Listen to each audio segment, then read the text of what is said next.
Service Association in America. We offer great coverage and competitive rates. There's a flexible plan that's perfect to protect your business and your livelihood. Have a question? Just ask. We look forward to you becoming a member of ASAPP today.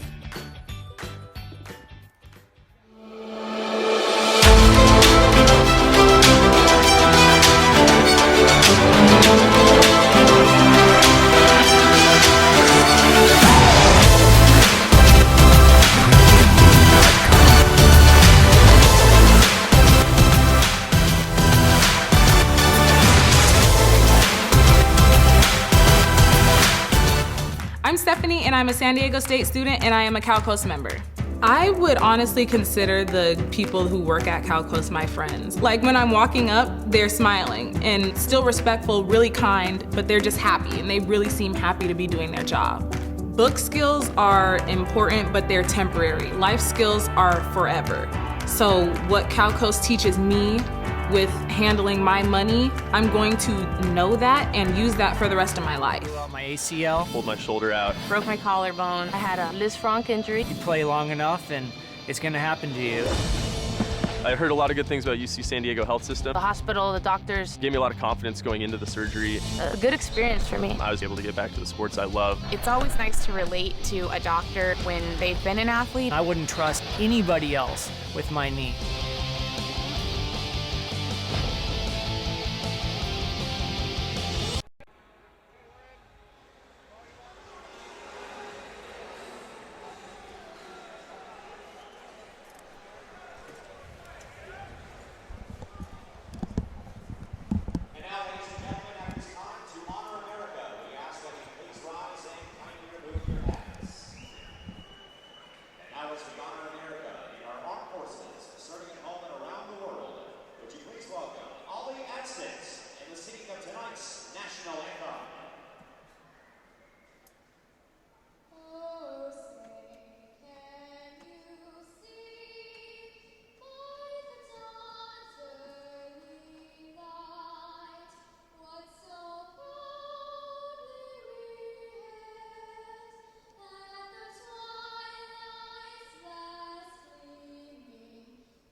The quest for 15 begins in earnest tonight as the San Diego Sockers take on the Ontario Fury in the first round of the Ron Newman Cup Championship. Mark Serber alongside Nate Aburea. And Nate, this battle should be epic not only because it's San Diego versus Ontario, but because both teams are coming in hot. Both teams ending the regular season, Mark, in fiery form and ready for playoff soccer here inside the Valley View Casino Center. We were wondering for the last couple of weeks who the Sockers' opponent was going to be. It became more and more clear that it would be the Fury coming down from Ontario, and time for all the predictions and everything that goes into that to go out the window. Time to play some playoff soccer here in San Diego this evening. And Nate, the thing about the San Diego Sockers is they've been a picture of consistency all season long, but as 2017 rolled around, this Ontario Fury side looked dead and buried. won 8 of its last 9 matches since January 22nd to storm their way into the playoffs. And the only loss was back on February 9th to Soles de Sonora, a team that is favored by many to go all the way in the MASL this season. Last year's finalists losing out to Baltimore. So besides that loss to Soles, Ontario have been perfect in that time span that you speak of. This is a red-hot Ontario team. The Sockers, though, have lost just once in this building all season long. That was a heartbreaking 1-goal loss that we've spoken so much about on the broadcast, for better or worse. It was that 7-6 loss to Kansas City back in mid-January, where the Sockers came all the way back from 5-0 down to go up 6-5, only to lose 7-6 with 2 late Kansas City goals. And I love hearing these team names that we're talking about. These are the teams. These are the cream of the crop. We're in to the next level of the MASL right now. These are the elite, and there is no team hotter, quite frankly, in this entire country right now, you could say, than this Ontario Fury side. When we talk about the San Diego Sockers making the Valley View Casino Center a fortress, 9-1 at home, but on the flip side, this Ontario side was 1-4 away from Citizens Business Bank Arena on a 5-game road winning streak, including winning their last 4 games all on the road in order to make it into the playoffs. Well, it's incredible. It's one of those teams that you got to be careful with, and you see this happen actually across the American sporting landscape with the playoff concept, and every now and again, that team that sneaks in and gets the 8th seed in the NBA or the NHL or gets that final wild card playoff spot in the NFL, you sometimes look at yourself as that 1 or 2 seed and you go, we really don't want to play them, actually. They, of all the teams that we don't want to play, they're the ones. I don't think the Sockers are saying they don't want to play Ontario, but they're well aware of how hot this team is. But the Sockers have got something to say to that and definitely are ready to continue showing that this Valley View Casino Center is a fortress, as you said. The San Diego Sockers won the 2 regular season meetings against the Ontario Fury. It was a 10-6 win back on December 30th. At the Citizens Business Bank Arena on a night when Craig Childs became San Diego's all-time leading scorer. And then just a week later, back here at the Valley View Casino Center, it was a 7-3 victory for the San Diego Sockers. However, as you alluded to, tear up every piece of paper, every stat, and throw it out the window. As these players have told us before the game, it is a whole new season, and they have been working towards hitting the reset button here. As Matt Clare said to me before the game, Phil Salvaggio told us 6 weeks ago, begin to prepare yourself for the playoffs. This is something that has not only been the whole season in the making, but they've been honing in on this moment for 6 weeks. Looking for Matt Clare to have a big game tonight, looking for the aforementioned Craig Childs to have a big game tonight and truly be the leader that he is so often for this Sockers team. Should be no different this evening. Look for the attack to really run through those gentlemen, Matt Clare and Craig Childs. On the Ontario side, Mark, Nick Pereira. Watching him in warm-ups. I always love getting up here as early as possible and watching the kick-arounds pregame, watching who's really in that zone with their shots pregame, who's really in that zone with every touch. Nick Pereira is ready to play this evening.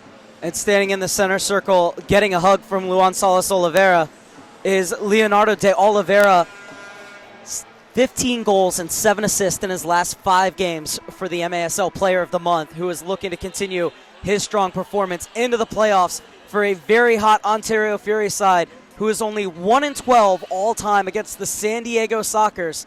The Sockers hoping to keep that streak here, as this is the first of 2 games. The return leg will be in Ontario on Tuesday night with a mini game after that if needed. But we are underway from a raucous Valley View Casino Center, and San Diego under the cosh right away, but they're able to scramble it clear. Still work to be done, though, for the San Diego Sockers, as this one goes across Chris Toe's goal.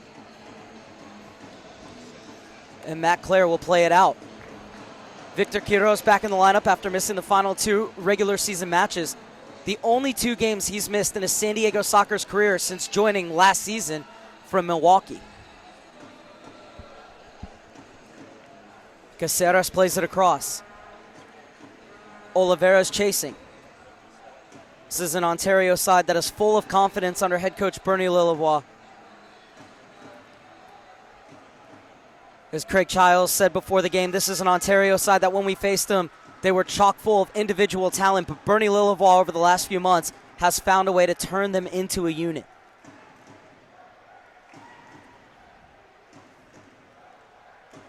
And here comes the Sockers. Just a 1-goal difference between the second and third best offensive teams in the MASL. San Diego finished the regular season with 149 goals. Ontario with 148. And then Solis de Sonora, of course, tell us the number one team in that. Almost 100 more goals than either of them at 230 to end the season.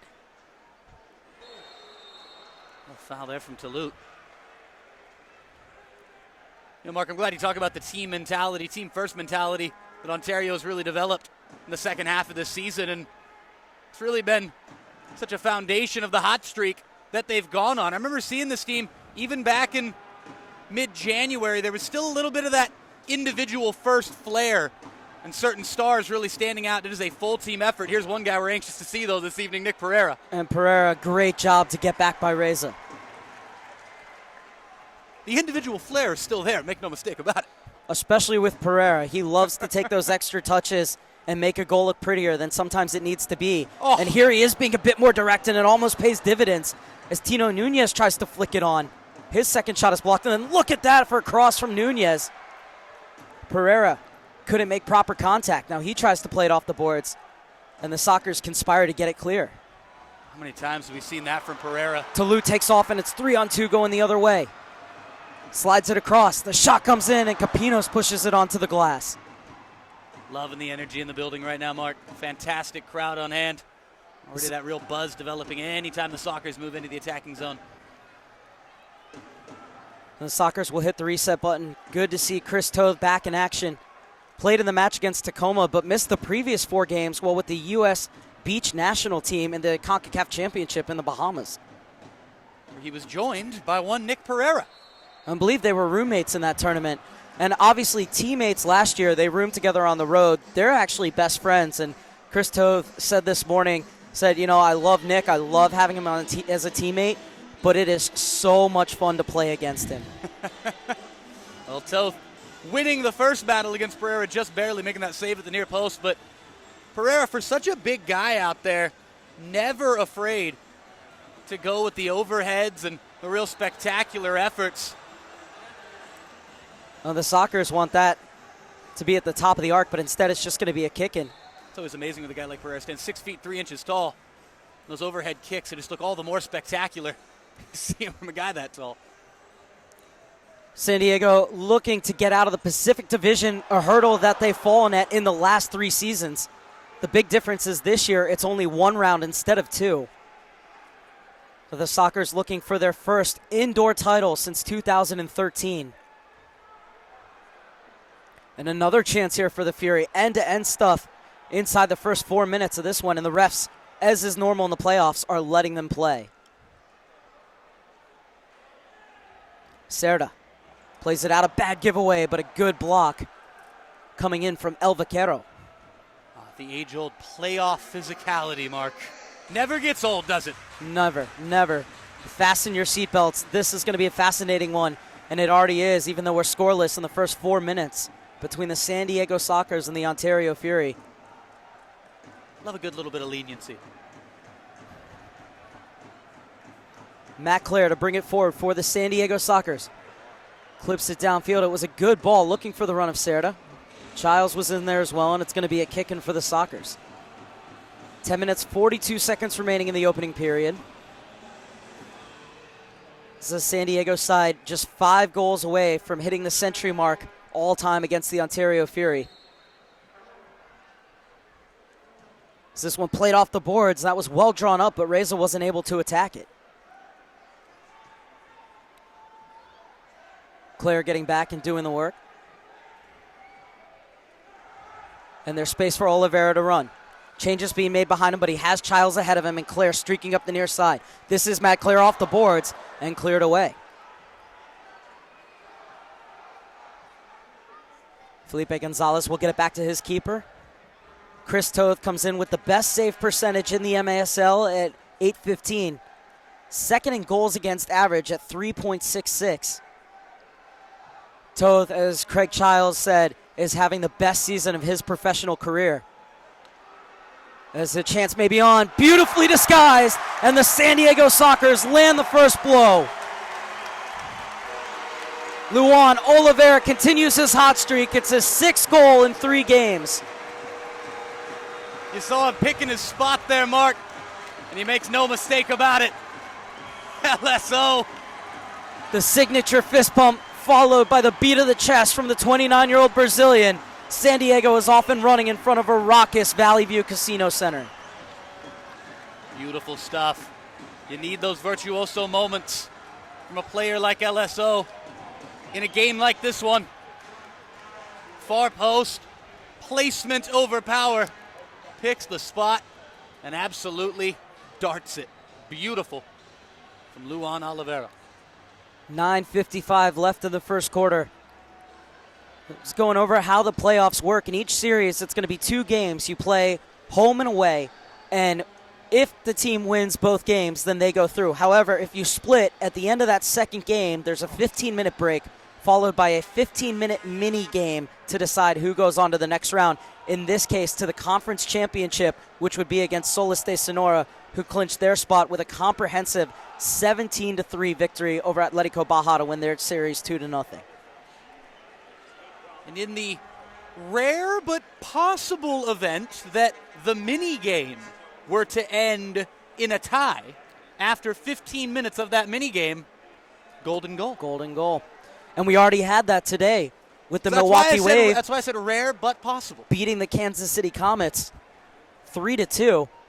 That coming after Kansas City won 7-6, and then Milwaukee winning 7-5 today and taking it in the mini game at home. Just goes to show you how important that home field advantage can be, having that second game at home.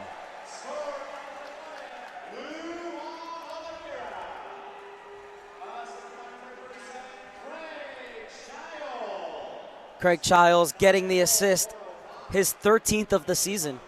I was thinking, is there a time limit on an assist? 'Cause I feel like Luan Oliveira was on that ball for, it felt like an hour. He was just slowed the game down to his pace. LSO saying the ball's going to stay at my feet. Now Talut saying the same. Talut dances his way through, gets it off to Farber, and poked away. And look at Farber getting back. And Talut as well, they were falling over each other to win back that ball. If you're Phil Salvaggio, you love that commitment. We got to love it. You see Farber running back, talking to Talut, saying, I love the intensity, but I got it, and then you took it from me. Toth over the 3/4 line. Rolls it up along the carpet, looking for Escoto, who had a hat trick the first time these teams played. The kick in quickly taken Tovar. Escoto back to Tovar. Empty netter. 2-0 San Diego. As cool as you'd like. Beautifully done from the Mexican contingent. Eric Tovar with the final touch from point blank range. Sockers 2, Fury 0, 8:56 left here in this first quarter. And this is just what the doctor ordered for the San Diego Sockers. If you have a crowd like this on hand, you want to get them in the game early. This place is lit up. LSO and Tovar with the 2 early tallies for the home side from SD. And they got to keep this atmosphere going all night. Great early stuff from the San Diego Sockers. What about the creativity, though, from Brandon Escoto? The 23-year-old, so many players would have gone for the shot. So many players may have had that little bit of panic right there, saying, I'm in a goal-scoring opportunity. I got to pull the trigger quick. Nope, not him. Found his man, his fellow Mexican international in the center, slid it right across the face. Both men, cool as you like in that situation. And Tovar finishes it off. The assist from Escoto, beautiful stuff. Toth gets it to Claire. Rolls it across. The Fury just got to weather the storm right now.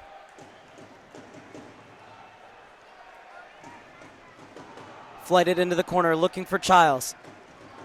Off the boards, Claire Layton arriving. That's a lovely touch on the far side to keep possession for the Fury. Capinos will bring it forward. His twin brother wants it. Joey Capinos gets it from Jamie Capinos. Back to the goalkeeper, Capinos. I was going to say, thankfully Joey's wearing a green goalkeeper kit, because otherwise, good luck telling those two apart. Capinos being pressured by Matt Clare.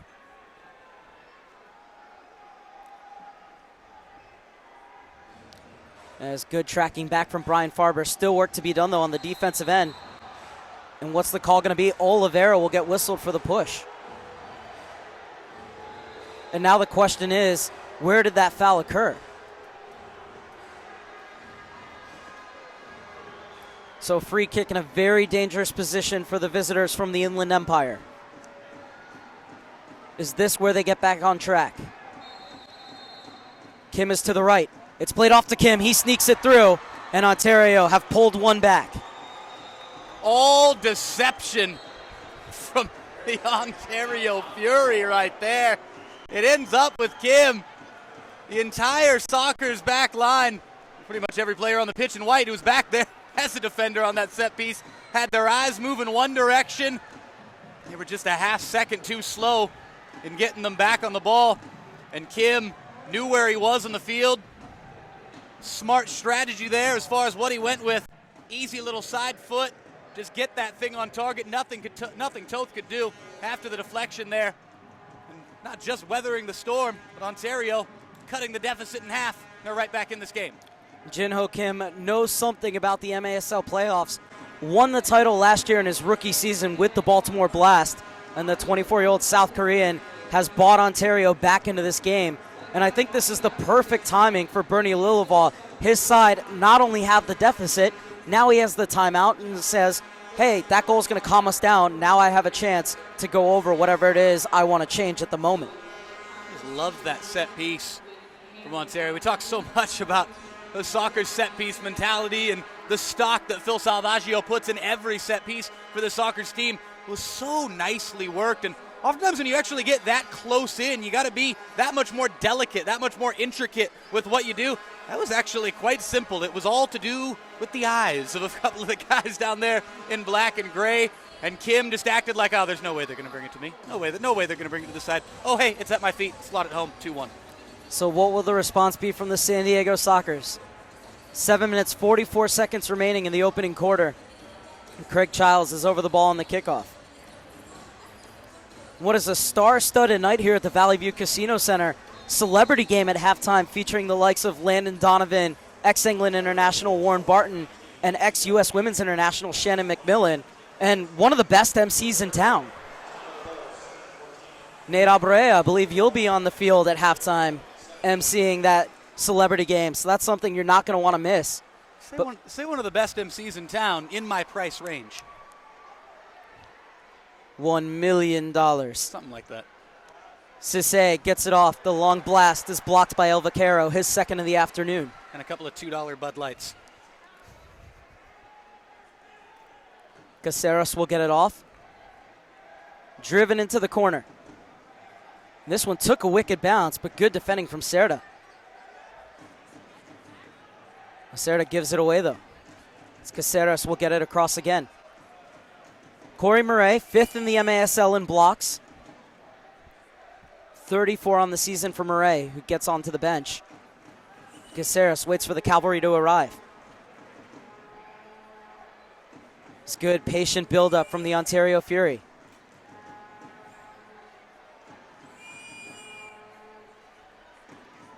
Pereira, no-look pass inside to the target man. And this is the danger man, De Oliveira, but he's dispossessed this time around. Woo! And Pereira knocked off the ball.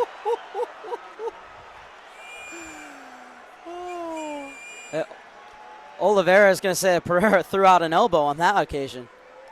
Well, from way up here, Rosette, as you like to say, Mark, I'm not sure how much was actually in that as far as the foul went. Nick Pereira's just a big, strong, bad man. Oh, and a deflection, almost wrong-footing Toth, but he did well to adjust. And I mean bad in the best possible connotation, by the way. Pereira with 3 goals and 3 assists over the 2 matches against the Sockers. Joined this season after 2 years in San Diego. As the second leading scorer for the Ontario Fury, and that may very well be different had he not missed those 4 games with the Beach national team. Oh, second foul in less than a minute called on Pereira. Ontario bench. They're upset at that last goal. I don't think there's ever been a call that Bernie Liljeval was okay with. And almost a bad giveaway from Capinos, but it takes a favorable bounce. And now the chance might be on here for the big man. Pereira fires, and Toth pushes it away. He thinks about hitting everything first time. It's what I love about watching Pereira play. The thing rolls up to him, he's thinking, I'm going to whip this thing first time with my back to goal. When we talk about the close relationship that Pereira and Toth have and the fact that just last year they were teammates, and one thing Toth said is, because I know how Pereira plays, I like it because I can be more active instead of reactive. Absolutely. So where most players, he doesn't necessarily know their tendencies, he has to react to what's going on. Here he can kind of anticipate what Pereira is going to do. That's important with a guy like Pereira because, again, never shy to pull the trigger, whether it's on the ground facing goal or this back to goal and an overhead kick. Tovar Vaquero just misses. Reza inside Tovar, it's swept away. And the Sockers will recycle their runs with 4 minutes and 50 seconds left in the first quarter. Toth. This opening period just flying by here at the Valley View Casino Center. 2-1, the San Diego Sockers lead the Ontario Fury.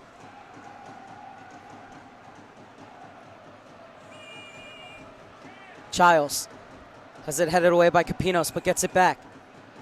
Childs trying to bulldoze his way through, comes back out to Matt Clare. Over for Queiroz. Childs turns. Gonzalez tried to help it on, but he loses the handle. Queiroz, not exactly sure what he was trying to do there. Safe play in the end, though, as the Sockers have everybody behind the ball. And Ontario look to start their attack. Into the middle for Murray. 28-year-old into the corner for the goal scorer, Kim. Oh. Kim, beautiful skill to lift it over one. And plays it across the middle, and there were no takers for the Fury. Childs unable to weave his way through. And this is Caceres. 3:30 left in the opening quarter. 2-1 Sockers here at a very noisy Valley View Casino Center in San Diego, California. Mark Serber alongside Nate Abreu. Hope you're enjoying our coverage on the MASL YouTube channel. It's a good invention from Tino Nunez, but just not enough power behind it.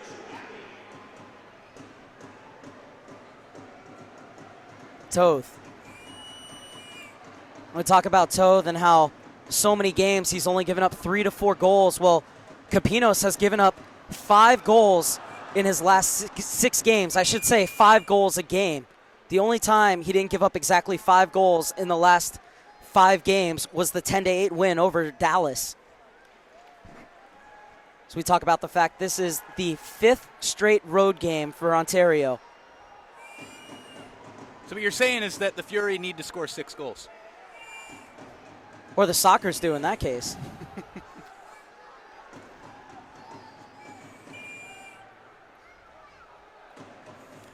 Inside the final 2.5 minutes of the first quarter. And this is Cissé, former LA Galaxy man, flying forward. And he tried to catch Toth at his near post, but caught the upper glass instead. That was a lovely piece of skill, but a great job by Cerda to stick with it. Cissé.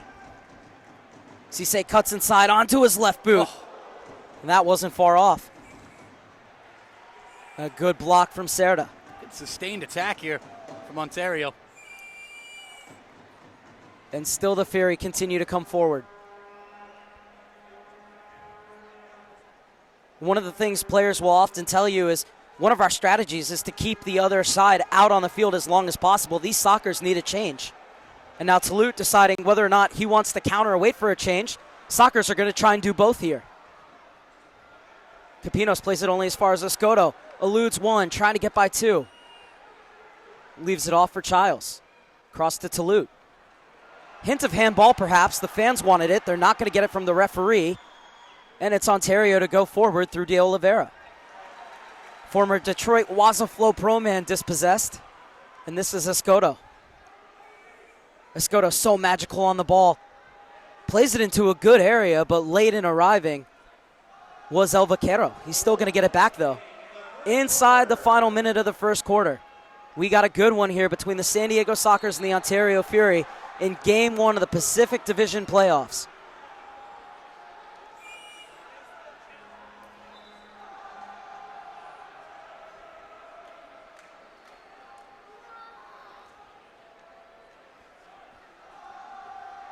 Ontario clinched their spot in these playoffs against the Sockers with a 12-5 win against Turlock.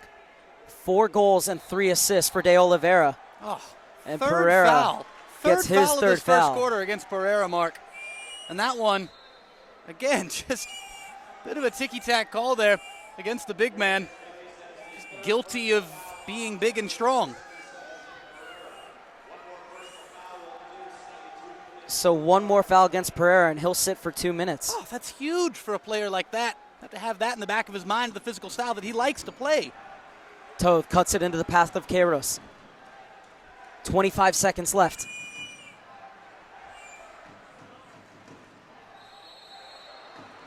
And now the foul is going against Oliveira, another player who's starting to rack him up.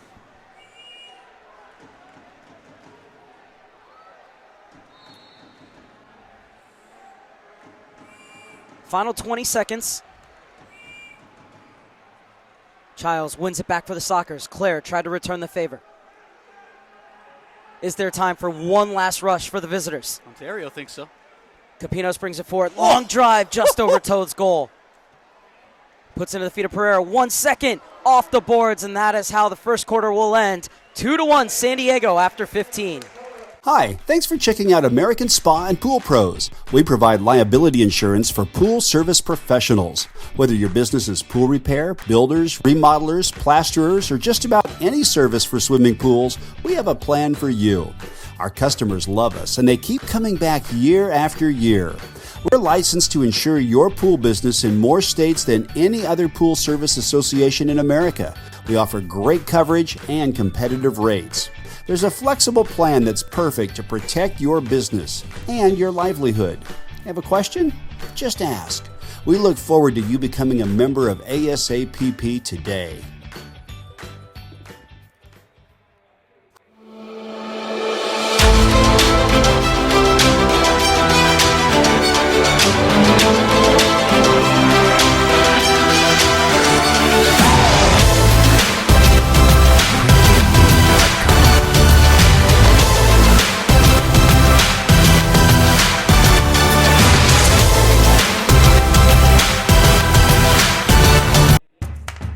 I'm Stephanie, and I'm a San Diego State student, and I am a Cal Coast member. I would honestly consider the people who work at Cal Coast my friends. Like when I'm walking up, they're smiling and still respectful, really kind, but they're just happy, and they really seem happy to be doing their job. Book skills are important, but they're temporary. Life skills are forever.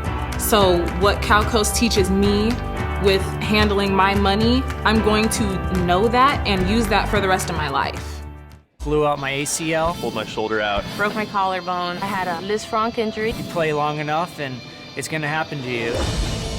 I heard a lot of good things about UC San Diego health system. The hospital, the doctors, Gave me a lot of confidence going into the surgery. a good experience for me. I was able to get back to the sports I love. It's always nice to relate to a doctor when they've been an athlete. I wouldn't trust anybody else with my knee.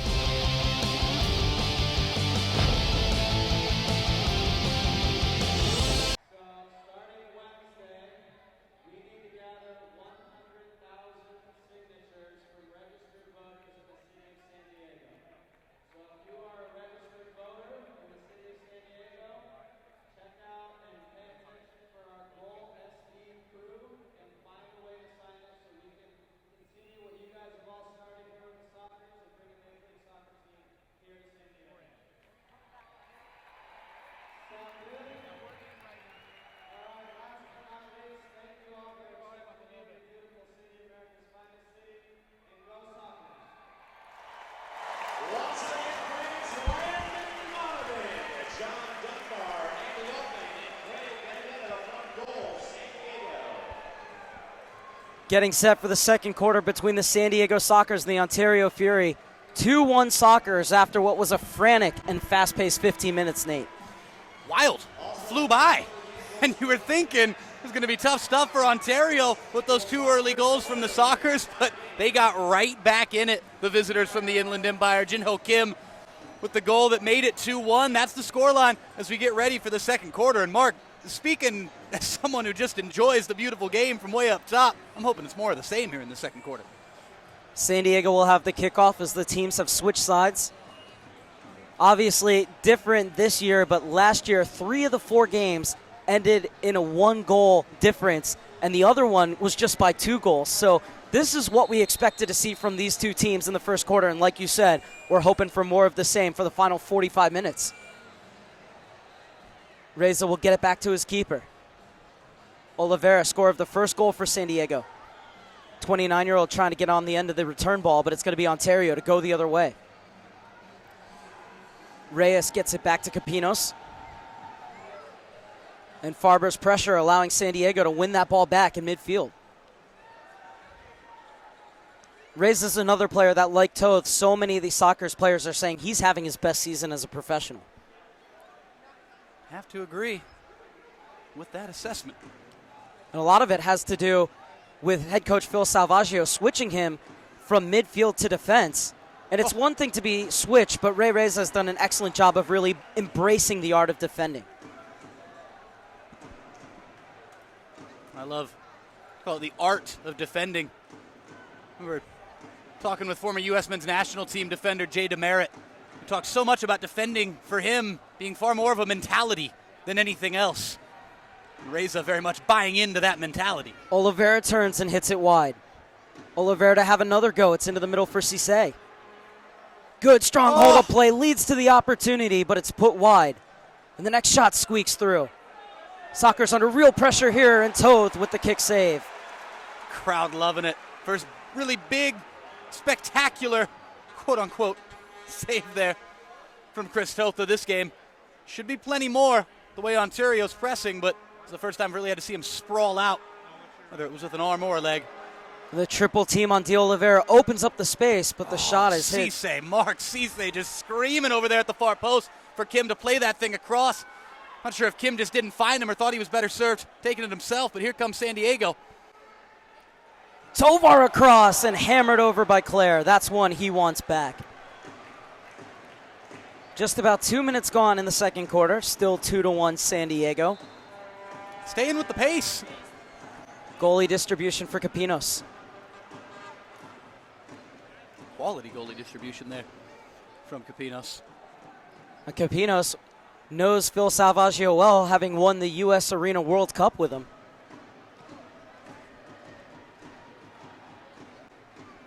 We talk about the 6 degrees of separation. It's more like the 2 degrees of separation for almost everybody out on the pitch in a game like this one. Vaquero. Claire, lovely distribution. Tovar cuts inside. Tovar unleashes one. 3-1 San Diego. An absolute thunderbolt from Eric Tovar. Goal number 2 on his night. Goal number 3 for the San Diego Sockers. They lead 3-1 with 12:29 left here in the second quarter, Mark. That was just a vicious rip with the right foot, finding that top corner. May have taken a slight deflection, an ever so slight deflection on the way through, but that thing was hit with a menacing pace, and very much a deserved goal for number 51. Eric Tovar's second season for the San Diego Sockers gets better and better and better. 7th goal of the year for the man who hit the game winner with just 1 minute and 41 seconds left up in Tacoma last weekend.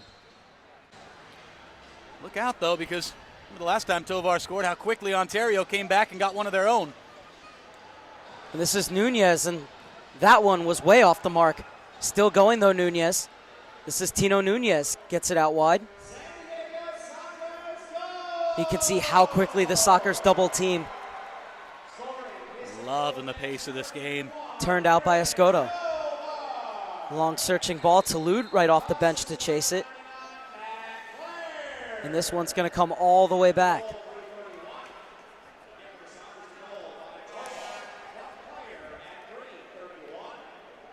Matt Clare, who finished the MASL season tied for 9th in assist, gets his 19th assist of the year and his 20th appearance.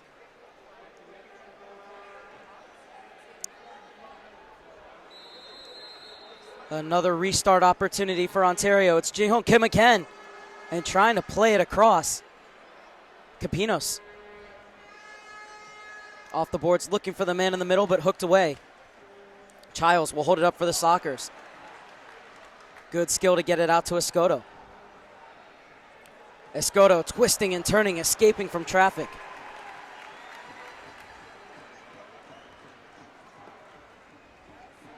Toulouse brings it down. Hasn't scored in the last 5 games, Max Toulouse, but he brings so much more to the Sockers than goals.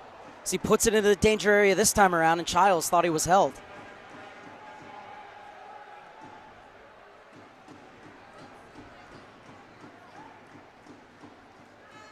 Capinos punches it forward. Chico Cordero spins, gets it back to his keeper. Check that, Reyes.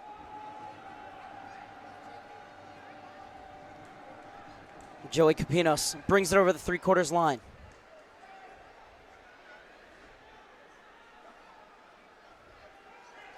It's the 2-goal hero, Tovar. Gets it to Lute, one-on-one with Murray. Sees the run from Farber. Farber from a tight angle, off the boards, and just cut off before Tovar could get on the end of it. Well defended. Tovar, beautiful ball across, and Farber nudges it home. Farber gets the goal, but Tovar, glorious vision.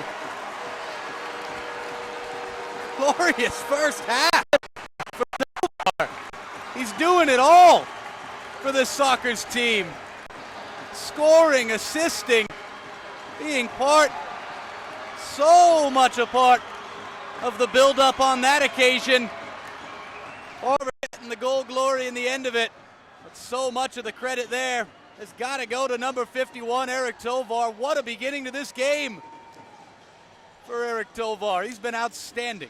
7th goal of the season for number 7, and it's a 4-1 lead for the San Diego Sockers. 4.5 minutes into the second quarter. What will the response be from the Ontario Fury? It was excellent when they went down to 2 goals in the first quarter.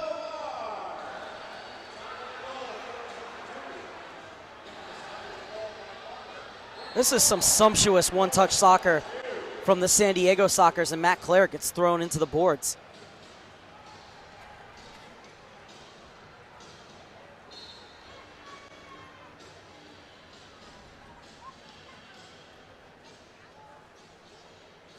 Toth.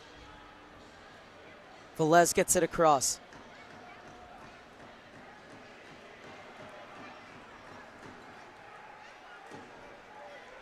Off the boards for Childs, across for Velez. Velez, good block from Capinos. Reza. Gonzalez with those loud shoes. Wants it at the far post, played behind him. Gotta love the loud shoes. Cisse turns on the Jets. And Gonzalez comes across to cut him off, and it could be a 2-on-1. Childs. Back to Gonzalez, who continued his run. Tries to flick it over Capinos. Talk about sumptuous. And a giveaway in midfield here. And Reza is back to mop up for the San Diego Sockers. Childs. The Sockers could be catching Ontario on a line change. Can Escoto take advantage? And Escoto did well to stay on his feet as he had the back of his jersey being dragged to the turf. So a free kick for San Diego. Not the best of angles, but San Diego has proven to be very deadly on set pieces this year. I'm going to work something over to Oliveira here on this near side. Serta wants it at the far post. He's all alone. This is Serta, unable to sneak it in.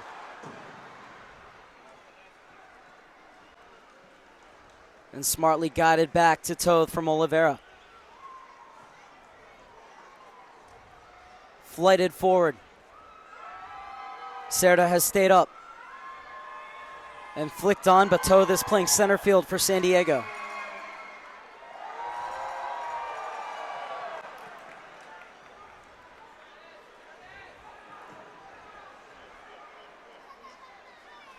Serta leading the break for the Sockers. Nice tackle. That's a heavy challenge. I mean, maybe the leg whip there at the end that actually tripped the Sockers player, but that initial challenge was all ball. I think it's that the sole of the shoe was showing. Is that the official bylaw there? Well, there's no cleats. Can't show the sole of the shoe? Well, there's no cleats, but if you go in studs up, it's the same So thing. it's soles up? Soles up, exactly. So another set piece opportunity for the Sockers. And Quiros is going to call a timeout. So Phil Salvaggio looking to draw something up on the dead ball situation with 8 minutes and 31 seconds left in the first half. And San Diego has a 4-1 lead. What are your thoughts so far, Nate Abaurrea? Almost a carbon copy so far of the first quarter, Mark, where the Sockers scored 2 goals before the 8-minute mark. Ontario got one right back through Jinho Kim. Here in the second quarter, it's just been the Eric Tovar show for me. Tovar has just been outstanding, scoring that thunderbolt finish with his right foot before setting up Brian Farber for the 4th Sockers goal. Good time out here for Ontario. See what they can come up with coming out of this thing. They're going to need to change a few things up because I'm not seeing any real apparent recipe for an immediate comeback. Some things got to be switched around for this Ontario team. You see, it's quite the fiery huddle in there. Bernie Lillevoix thinking Ontario, he's saying they need to up the intensity. Obviously, that's a given. I'm loving the added talk here as the coach leaves, and now it's Nick Pereira doing all the talking in that Ontario circle. And you never want to play hero ball when you're coming from behind, but if there's one man who could say, hey, get this thing up to me, let me work my magic, he's wearing the number 77 in a black and gray uniform. Pereira's fired up right now. He had those 3 fouls called against him in the first quarter. But look for Pereira to really come out with a vengeance here for Ontario. But the Fury need to make sure they defend this set piece and don't give up a 5th goal here before the 8-minute mark. Can you believe in a match between the San Diego Sockers and the Ontario Fury? We're almost halfway through the second quarter, and still nobody's gone to the box. Well, now that you said it, it's going to happen. Gonzalez makes a run inside, still wants it, now drifts to the back post. Instead, it's played to the near corner, and it almost sneaks in. Escoto trying to hammer away, and that would have been a tap-in, but it's a vital touch in the box by the Ontario defender. Now looking to charge the other way, the Fury gets it onto the foot of Nick Pereira, the former San Diego Sockers. Gets it off to Reyes. He slides it across. And the shot is on, played across the center. Oh. And that's where the Sockers need to clear those balls that come off the boards and into the middle. Oliveira dribbles his way out of trouble. A giveaway in midfield by Claire. However, they're going to wait to change players. Now Ontario will go forward with fresh personnel out on the pitch, and what a strike that is. Out of nowhere, Ontario have the deficit 4-2. Bravo. Maicon de Abaurrea, his 6th goal in 3 games. Like a flash off the right boot of Abaurrea. Off the right boot of Abaurrea? Or was that De Abreu? Abreu. I was hoping I could score a goal like that in my career. De Abreu, what a strike. Maicon de Abreu with his 14th goal of the season, and what a rocket it was. I just love any players that, if their names vaguely sound like mine, it sounds like I'm scoring a great goal. You say it was a goal from nothing, Mark. I mean, it really was. It was a goal simply from a quick whip of the right foot from Ontario's number 3. I'm not sure how much Toth ever even saw of that thing. But it did start with a giveaway in midfield from San Diego. Well, San Diego actually seconds prior to that giveaway had another chance to get out of the zone and were just barely thwarted in their own third. It's one of those things you talk about, mistakes that are made during the regular season, usually much more heavily punished in the playoffs. This will be a kick in for the San Diego Sockers. 7 minutes and 23 seconds remaining in the opening half. 4-2, the Sockers lead the Fury. 2 goals and an assist for Eric Tovar. Proper that goes down as unassisted. It was a one-man show. What a ball that is. Beautiful ball across. Swing and a miss. Reza battling for it in the corner. I guess if De Abreu was entitled to take a first-time rip there. But now De Abreu is getting into it with Reza. Toe-to-toe with Reza. Let me see actually who hit that ball. The outside of the right foot moments ago. De Abreu took the swing at. One of the finer long balls we've seen here tonight.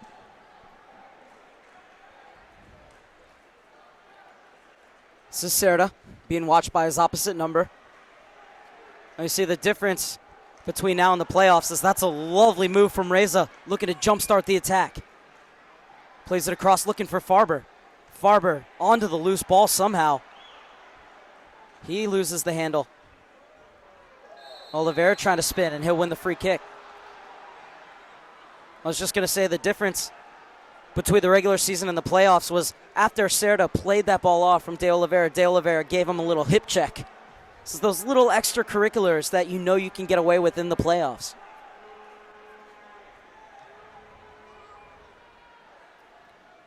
Floated into the corner. Hint of handball perhaps, but play goes on. Tovar brings it down after a bit of head tennis. Farber nudges it on. Serta flying up the wing, off the boards, looking for the trailing runner. Farber, Serta, Vaquero.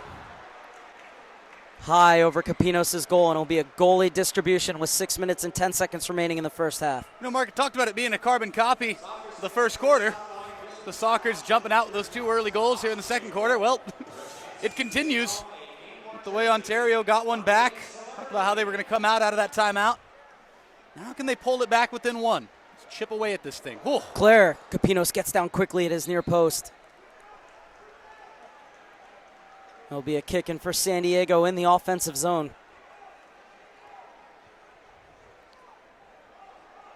Queiroz and Claire are over it. Gonzalez wants it right on the top of the red line. And Oliveira battling at the top of the box. Queiroz swings it across and hit into the netting. Couple of opportunities for the Sockers, but they're leaning back when they shoot. Yeah, we've seen a few of those this evening. Sockers players high up and over the bar, over the glass and up into the netting. Saw one from Matt Clare earlier, one from Reza. Capinos over the three-quarters line. This will be a kick in for Ontario.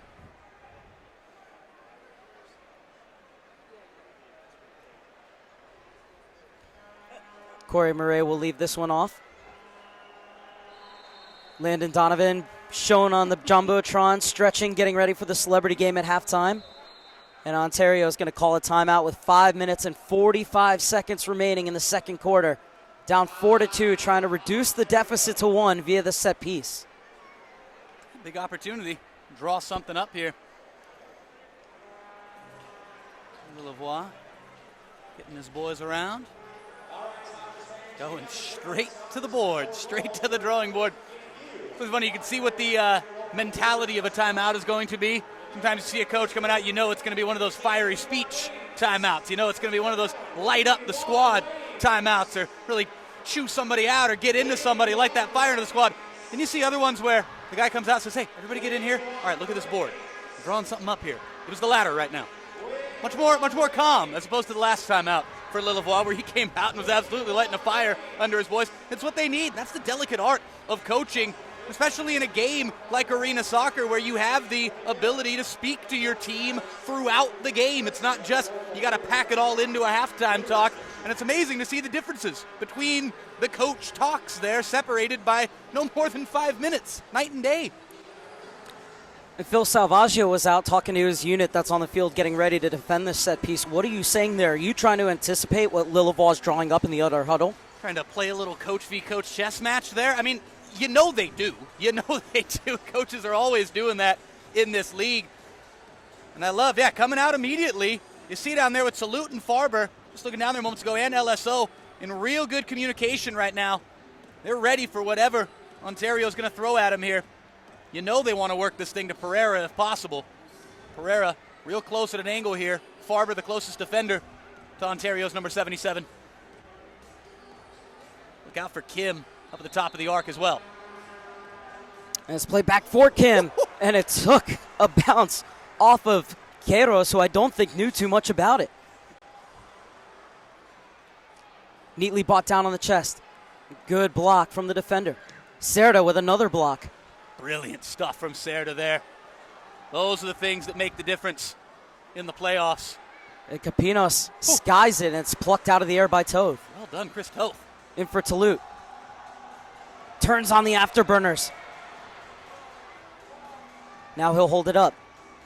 Talut onto the left foot. Oh, what a and save. it almost snuck in. Queiroz tried to play it across. Queiroz trying to catch Capinos at his near post.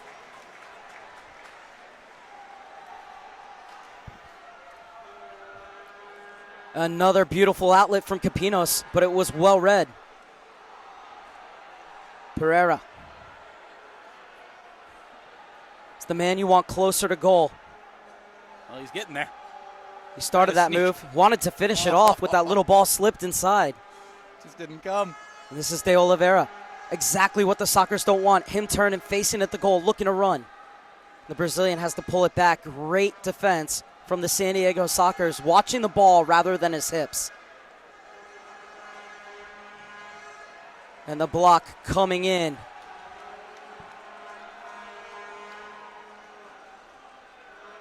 Oh, Craig Childs can just do it all, can he?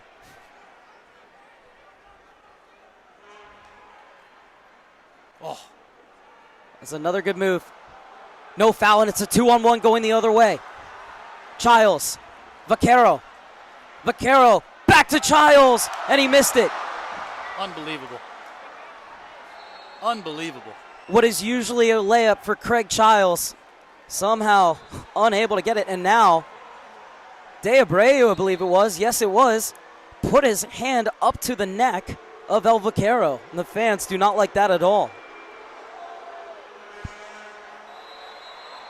Just a little playoff intensity.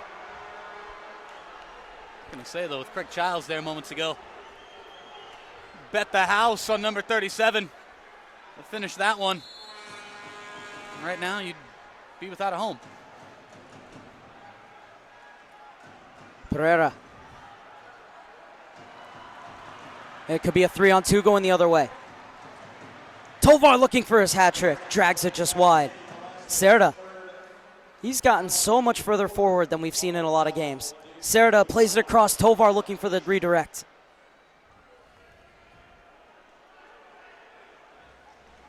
Reza, just under 3.5 minutes left in the second quarter.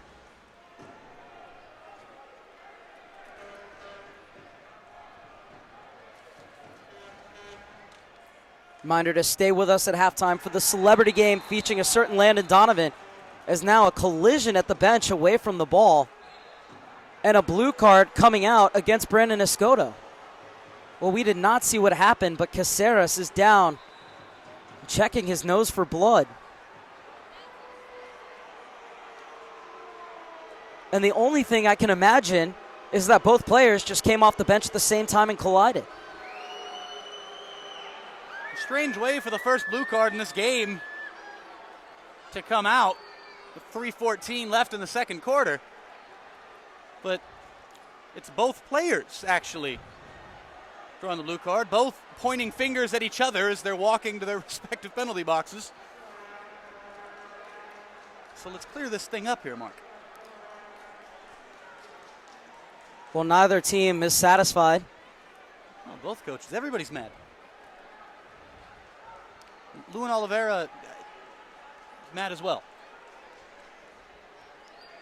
So we have coincidental minors, which means it's going to be 4-on-4. Now, based on the run of play, who does this suit, San Diego or Ontario?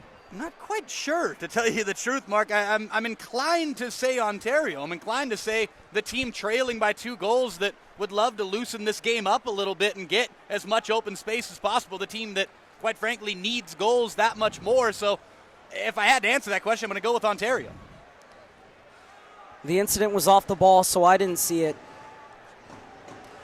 Nevertheless, 4-on-4 soccer with 3 minutes and 14 seconds left in the second quarter. Coincidental minors to Brandon Escoto and Alex Caceres. You know, you say you didn't see it from way up here. I'm not sure if the two men in the penalty box right now really saw what even happened. They kind of just collided through no fault of either man in that case. I'm not so sure about the way that thing ended up, but like I said, I think if there is one team to benefit from this 4v4, it's got to be the visitors in black and gray. It's the San Diego side who's done a very good job in this game of winning the ball in midfield and trying to hit Ontario in transition.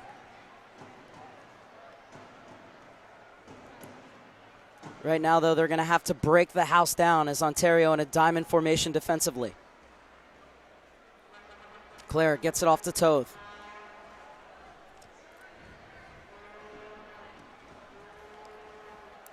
Forward for Claire, over to Childs, and Capinos did a good job to keep his body in between Childs and the ball.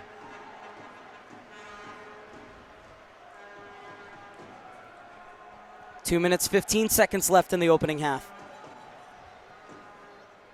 Capinos zips it into the corner. Little shake and bake from De Oliveira. Still going De Oliveira, has movement in front of him. De Oliveira looks like he wants to go himself off the isolation, but shoots high and wide of Chris Toth's goal.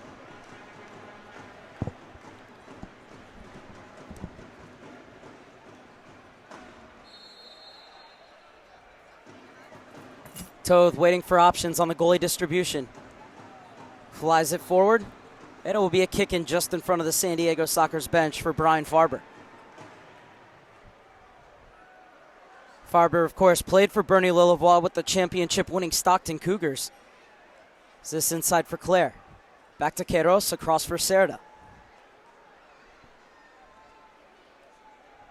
Toth had 2 goals for the U.S. Beach national team.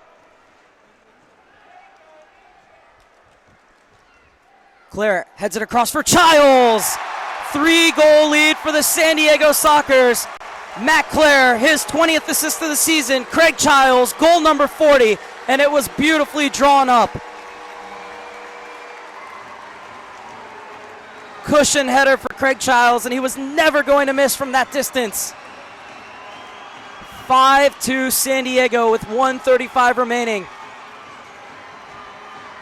The Valley View Casino Center is rocking once again.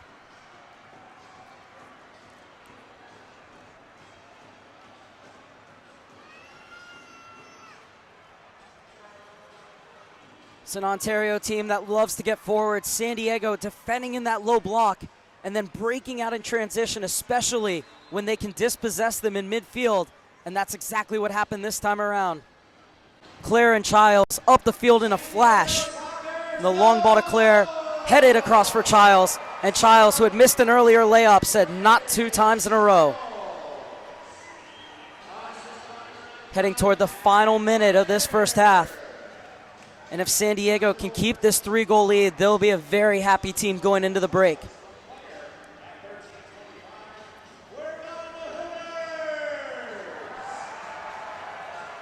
One minute left in the second quarter. And Victor Queiroz flying in front of Nick Pereira to win it back for the Sockers.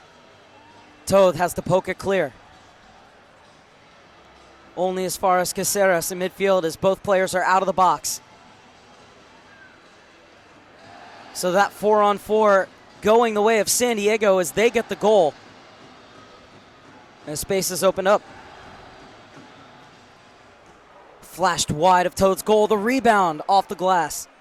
Final 30 seconds. San Diego must weather the storm. One last push from the Ontario Fury.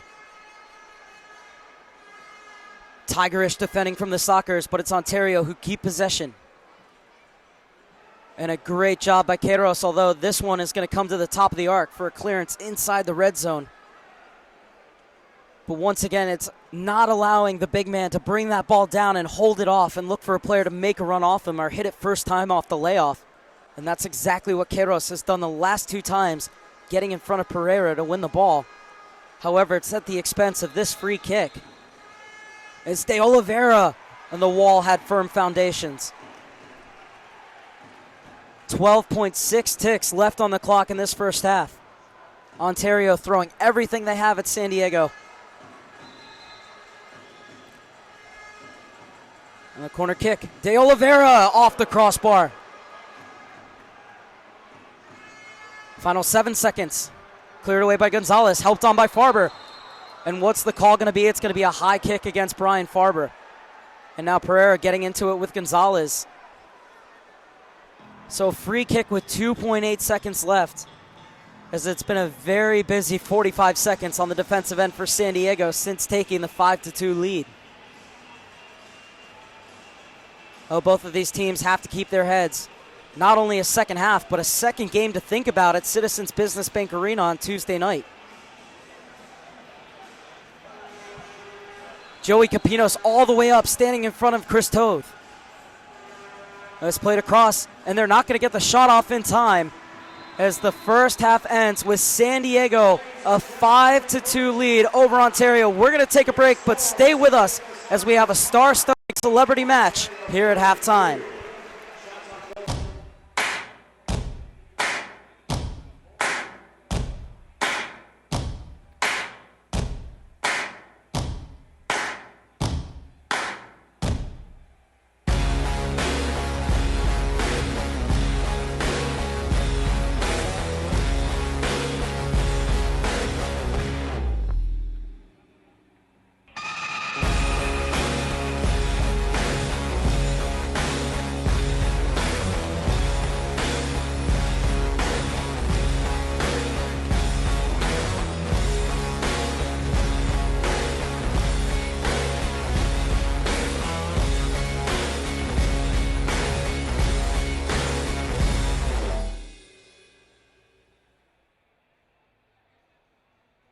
Hi, thanks for checking out American Spa and Pool Pros. We provide liability insurance for pool service professionals.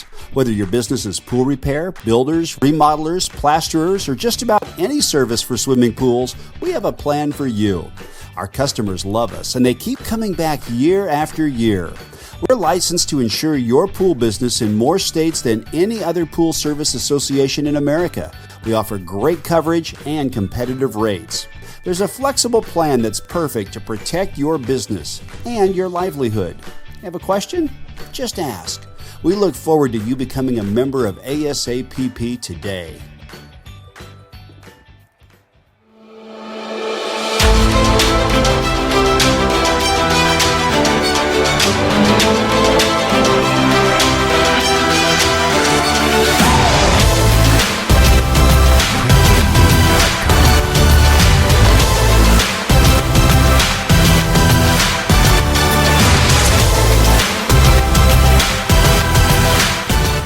I'm Stephanie, and I'm a San Diego State student, and I am a Cal Coast member. I would honestly consider the people who work at Cal Coast my friends. Like when I'm walking up, they're smiling and still respectful, really kind, but they're just happy, and they really seem happy to be doing their job. Book skills are important, but they're temporary. Life skills are forever. So what Cal Coast teaches me with handling my money, I'm going to know that and use that for the rest of my life. Blew out my ACL. Pulled my shoulder out. Broke my collarbone. I had a Liz Frank injury. You play long enough and it's going to happen to you. I heard a lot of good things about UC San Diego health system. The hospital, the doctors. Gave me a lot of confidence going into the surgery. A good experience for me. I was able to get back to the sports I love. It's always nice to relate to a doctor when they've been an athlete. I wouldn't trust anybody else with my knee.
The guy from CBS.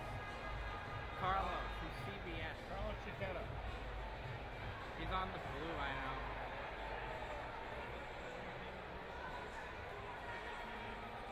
He's supposed to be your guy?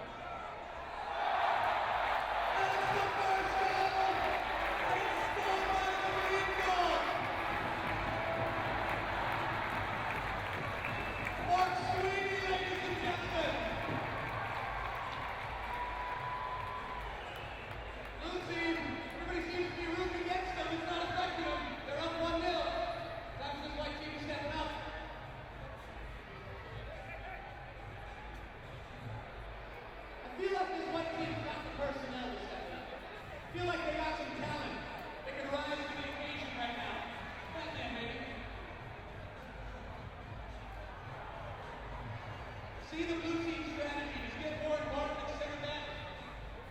Shut out the white team.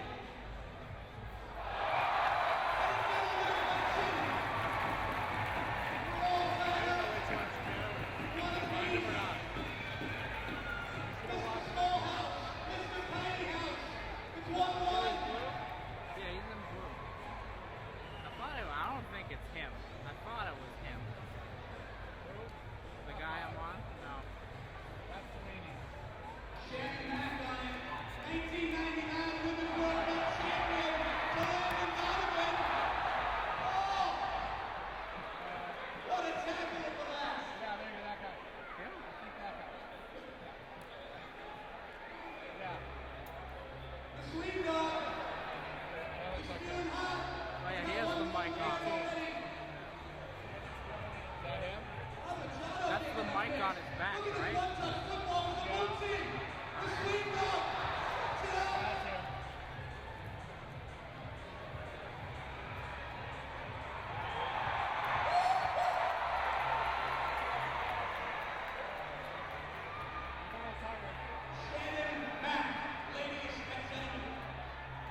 That was quite the celebrity battle between the San Diego Sockers blue and white celebrities. Great halftime entertainment here at the Valley View Casino Center. And more bang for your buck here on the MASL YouTube channel, as we are very honored to be joined by MASL Commissioner Joshua Schwab. First of all, what do you think of this game so far? 5-2 San Diego over Ontario at halftime. Clearly we know it's playoffs. The intensity is turned up even further than it was in the last few weeks of the season. Ontario clearly making that run, winning 3 on the road in a given weekend to make it. They're primed, ready to go, and you saw at the end of that first half, just the physicality cranked up a notch. It's fun to watch. And a tremendous attendance here at the Valley View Casino Center, and that's something we're seeing across the league, is an increase in attendances, and not just the playoffs, the regular season as well. Yeah, so looking at the analytics, we clearly had probably a slower start to the season than I think traditionally they do in arena soccer. But even if we look at the last 3 seasons and the spike we got at the end, we're still exceeding the previous norms and the benchmark. So things are looking up for arena soccer, and we love where it's going, and looking forward to a tremendous finish with these playoffs. And if these playoffs aren't an advertisement for the league, I don't know what is. I mean, it's not just the product that's been out here today, but we've already had some grandstand finishes and a couple potential upsets in the making. Phenomenal. Harrisburg beating Baltimore, a team that only won 1 game last year, goes over to Baltimore and beats them on their home turf. And then just today, we had Milwaukee taking out Kansas City. So it was outstanding. A team that, Kansas City have beaten Milwaukee 4 straight years, overcoming that. So awesome start to the playoffs once again, and I think we're going to see a great series here. And, of course, next year there's talk that there could be many more teams in the league fighting for these spots in the playoffs. Yeah, so a lot of exciting things coming into the MASL. We hope to have a press conference at our championship game, wherever that location may be, to make some of those announcements. Recently Rochester and Soccer Sam over there came out and said he's trying to bring back the Rochester franchise, and I would welcome that. Sam's one of the biggest promoters of arena soccer in the world. Tremendous operator. It's a tremendous fan base. Really look forward to hopefully making that happen. Through this season and going into these playoffs, as we're getting set for the second half here between the San Diego Sockers and the Ontario Fury, what has been the one advancement that you guys have made as a league that you're most proud of and looking to continue to build on? Truthfully, I think our branding from a league level has gotten a lot better. Our production value has gotten a lot better, and we hope to build on that in the offseason. I think we're noticing a lot more marketing around the characters in our game and a lot of the players, and really building around that. And if we look at other leagues that have risen up, MMA, even boxing, how they emphasize the characters, the NBA in the mid-'80s characterizing Charles Barkley, Michael Jordan, Larry Bird, Magic Johnson. They built marketing around players. I think we're going to see more of that. Mark Serber alongside MASL Commissioner Joshua Schwab, and there are certainly some characters out on the field right now as we get ready for the second half between San Diego and Ontario. Yeah, there's some great showmanship, which I really appreciate after goals, and I think we talked a little about the physicality. The American sports fan really enjoys a little physicality in their game, I think, and so arena soccer should be very appealing to a wider base than just traditional soccer fans. This is a fast, physical game, and we hope to promote that. And the fun thing about Ontario versus San Diego is it's not just about these players. It's about Bernie Lillivois versus Phil Salvaggio. Absolutely, and this goes back to our characters, right? It's more than just the players. Some of our owners are characters. Our coaches are characters. And I mean that in the way that they have personalities that are marketable. And, we see that here with these 2 coaches. Second half is underway, and that shot charged down. And talking about Phil Salvaggio and Bernie Lillivois, as Farber goes forward and takes a crack, and then the shot skips just wide from Craig Childs, who's asking, all right, the advantage was played, where's the foul? But getting back to those 2, one player told me, on the field they absolutely hate each other, but off the field they've done so many amazing things for the game, both for the MASL and its westward expansion, but also for the U.S. Arena national team. Yes, and more to come. There will be more, stuff going on over here on the West Coast. We're also increasing that national game and those exhibition games, really putting some formality around it. Obviously, led by Phil this summer for those exhibition games. Tremendous assets for us in the league over on the West Coast here, both of them. So look forward to more to come in years. Max Toulouse looking for his first goal in 6 games, but he has his pocket picked, and it goes back to the keeper. Capinos will clip it forward, and stepping in front is Cesar Cerda. Escoto, one of those young up-and-coming players that's going to make a real impact on this game. because he's not your archetypical indoor arena soccer player who's big and strong. He's so creative. Isn't it interesting if you look at these two teams, the different physical, types of players, and if you look at the East Coast and the West Coast, how those teams are built differently, it's really intriguing just the different styles of play within this league. Max Toulouse uses his strength and his power to win that ball, but he has it taken off of his foot, and Capinos will send it forward. And it really, talking about the MASL further, MASL 2 is going to create, more players that have a longer runway transitioning in the indoor game. So when they come up to MASL 1 or, our obviously top league, there isn't that transition from outdoor to indoor. They'll know how to play the walls. They'll know, the positioning and the moving, and so we look forward to that too. Ontario seeing a lot of possession here in the start of the second half. There's no foul called. Soccer's looking to get out of their own end. Played forward for Childs. Leaves it off for Reza. Into the middle for Serda. I'm going to ask you to take off your commissioner's cap and put on your coaching hat. What does Bernie Lillivois' side need to do to get back in this game? No comment on that. I'm the commissioner of the league. I never take that off. Fair enough. Zelvacaro will get it back to his keeper. And Toth will come forward. Played across, and Claire had an assist earlier on a play exactly like that. Almost got on the end of the rebound looking to turn goal scorer, but it was cleared away. Has there been any talk about possible rule changes for next season? Yeah, we're always in talks for rule changes, to be honest. I've got a running list, both on the field and off the field, really to increase the quality of the league and the minimum standards of the league. So, and truthfully, those suggestions for rule changes come from coaches, players, owners, all of the above, to make our product better. Farber at the back post, just unable to prod it beyond Capinos. As still we await the opening goal in the second half.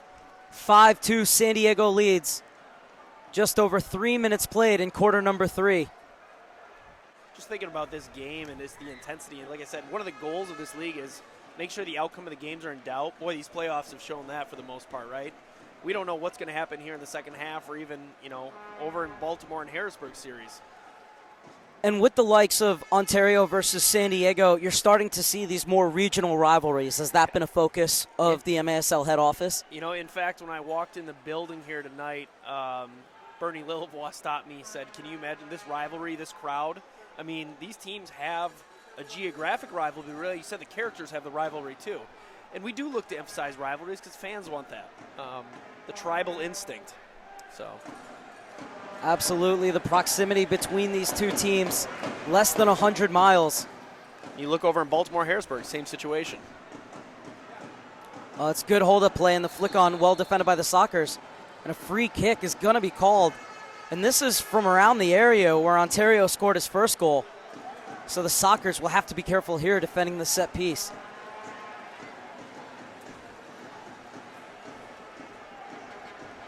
Talk about that too over there. Carl Delmont, Harrisburg, what a story. One win last season, coming into the playoffs and then beating Baltimore at home against another tremendous franchise for arena soccer. Ed Hale, Kevin Healy over there, tremendous, just outstanding group. And it's great to see that rivalry growing with Harrisburg on the rise. Direct effort from goal. San Diego able to escape, and now they'll look to establish possession through Brendan Escoto.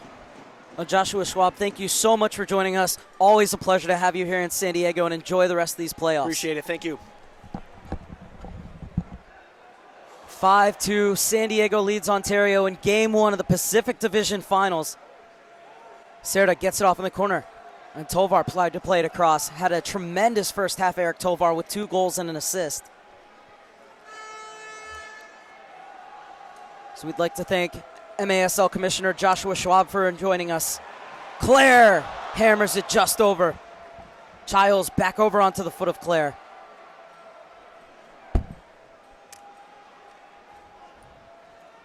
Reza will get it back to his keeper. First ever playoff meeting between the San Diego Sockers and the Ontario Fury. 14th meeting overall. Toulouse trying to muscle off his defender, gets it through. Little touch out for Claire, and Toulouse got in the way. Bought down on the chest by Serda. Wasn't far off with the effort. Claire blasted high and wide. Good efforts from the San Diego Sockers. Just need to get those shots on frame, but they continue to pepper Joey Capinos and the Ontario Fury goal. As we are joined again by Nate Aberea trying to catch his breath. Nate, you did a tremendous job emceeing the celebrity game. What was it like being on the floor with Landon Donovan, who I think was trying just not to get hacked with so many bodies in the way? Woo! I mean, the Warren Barton defensive effort, it was like it was Newcastle in the early 90s down there. My goodness. And, of course, Aaron Susi turning back the clock with that blast right at the end, reminding San Diego Sockers fans why he's such a legend. And I hope it counted. I'm not sure if the final score actually is going to go down as 3-1 in favor of the blue team or 2-1, because it came just after the horn. But I think because it's a celebrity game, I think we're counting it blue team 3, white team 1. Quality stuff from both sides. I personally am still outraged that the penalty was not given on that just filthy tackle on World Cup champion Shannon McMillan down there. I was irate at the time of the challenge. I'm still irate right now. Where's the respect? A World Cup champion. I mean, who helped lay the foundation for women's soccer around this world and American soccer. Oh, Shannon Mack, come on. Queiroz clips it to the far post. Oliveira across, hits off of Capinos, and he smothers the rebound. You know, everybody on the blue team still saying, nope, ref didn't call it. No penalty. Absolutely no penalty. Sorry, Shannon. We don't care who you are. Toe this out, and it's pushed by him, but cleared off the line. Incredible defending. Oh, Felipe Gonzalez. Did he change shoes at halftime?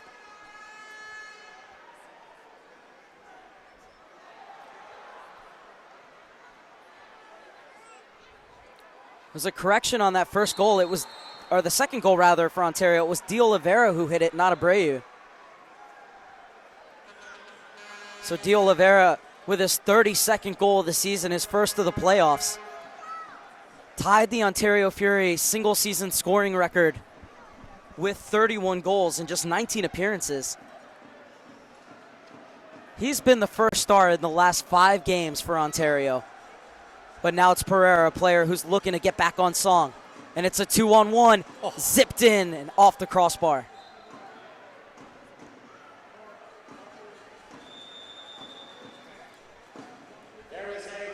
A timeout on the floor. 7 minutes and 42 seconds left in the third quarter, and we're still awaiting the opening goal of this second half. San Diego with a 5-2 lead. What does this Ontario Fury side have to do if they're going to get back into this game? Well, I'm sure that's the topic being covered right now by Ernie Lavoie. I mean, there's not a whole lot they're doing poorly this evening. They've played a solid game, but it's going to get to that point where caution might need to be thrown to the wind and have to start throwing more bodies forward. I mean, that's all I can really think of, Mark, as far as what they can do. The urgency's been there. The organization has been there. There have been a couple of small lapses, but for the most part, Ontario's played a solid night of arena soccer. I think as time goes by here, if they can maybe get another goal and still keep things compact, get it back to 5-3, just keep playing quality defense, then come the fourth quarter, then maybe they can open things up a little bit more.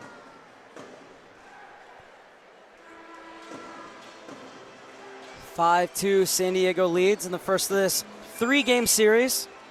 Second game will be at Citizens Business Bank Arena in Ontario at 7:05 Pacific on Tuesday night. And if needed, the mini game will come 15 minutes after that. Oh, the dreaded mini game. Or the exciting and intriguing mini game. Depends on how you look at it. Soccers want absolutely nothing to do with a mini game. I was just going to say it depends on whether you're a supporter or neutral. So this one fizzed across goal from Matt Clare. A strong hold of play. Inside, good run off the boards. Reza couldn't get on the end of it. Tovar continuing to battle. Tovar bought to ground, no call from the referee. And somehow Tovar stays on the ball and keeps possession for the Sockers. Clare. Sockers will recycle their runs. Tovar wants the ball inside. The shot fizzed in. And it's easy for Capinos in the end from Reza.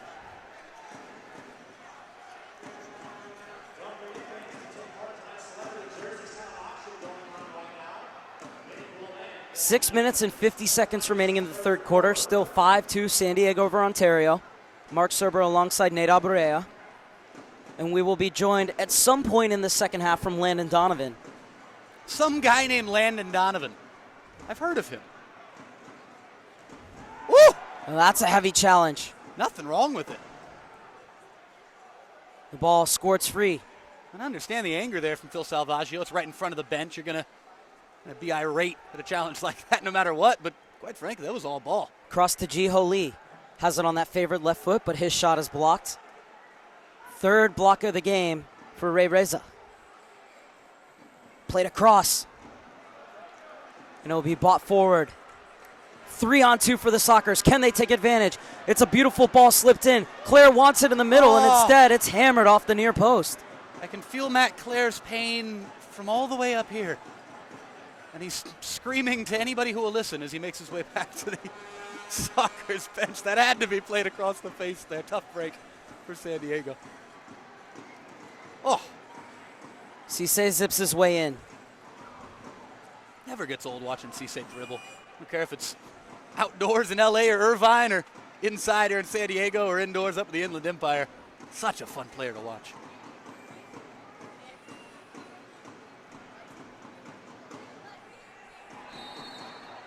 Another foul off the ball, this time on Victor Quiros.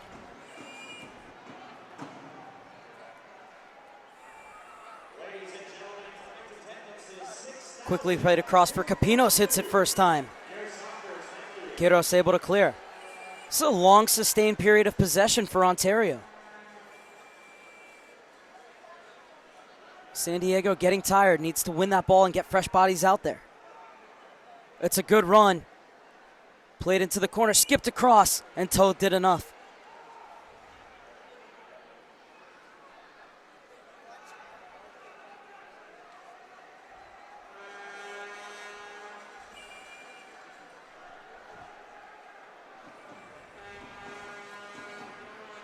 Ontario coming forward again.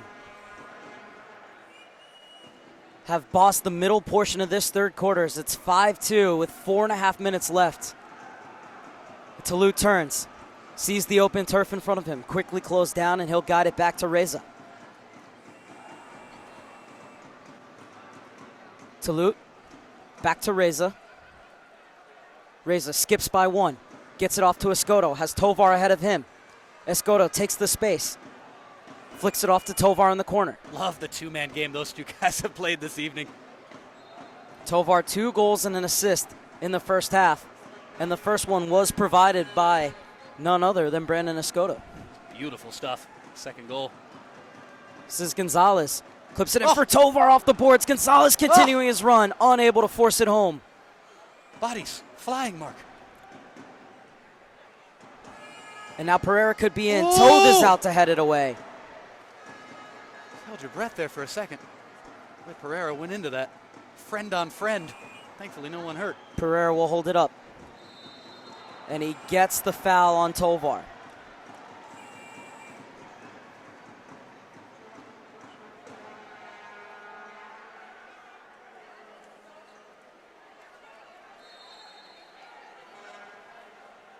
Sipped across. Rolled along for Pereira. Has to play it off the boards. Toulouse is over it. He forces the back pass. Toulouse still going. Oh, beautiful move to get by him, but cut off by Escoto at the top of the arc. Escoto still battling, and he's able to wrestle the ball away for the Sockers. Toulouse has his pocket picked. And it's a 4-on-2 if they can hurry to the back post. Murray misses it. Just whiffed it. Just absolutely whiffed it. A golden opportunity to get Ontario back to 5-3. Tough stuff for number 12, but Ontario still attacking. Look out for the Sox on the counterattack here. Another vicious collision off the ball, and still Escoto goes. Drags it by one. Will lay it off for Childs. Childs off the board to himself, but it's cut off. I feel like the only whistle blowing this evening is from this kid sitting over near us here. Oh, and a bad giveaway, and the Sockers heavily punish the Ontario Fury. High pressure paying off again for the Sockers, and El Vaquero takes full advantage, and all the plaudits as it's delirium at the Valley View Casino Center. Hey, back there. But credit's got to go where credit's due. That's to Craig Childs and El Vaquero right there for pressing forward. The high press paying dividends. You force the defense into mistakes. It's exactly what happened right there. Velez with the easiest finish of the year for him. He makes no mistake about it. Still got to finish it off. 2:41 left, and the Sockers have themselves a 6-2 lead. Based on the run of play, Nate, you'd have to say if anyone you thought was going to score the next goal in this game, it was going to be Ontario. How quickly things can change in the indoor game. You would have thought. You would have thought. And this, a bad header from Oliveira, means the ball is going to come to the top of the arc. Craig Childs with yet another assist.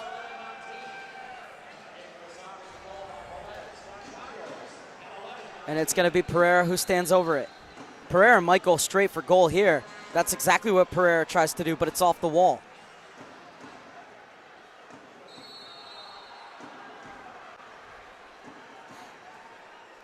De Oliveira's fouled, and look how quickly those Socceroos players try and get out on De Oliveira. When he has the ball and he's facing towards goal with just a little bit of space, you know how dangerous he can be. Everybody out there on the field knows how dangerous he can be as well. Saw the preparation for it. Jin Ho Kim gets it back to Caceres.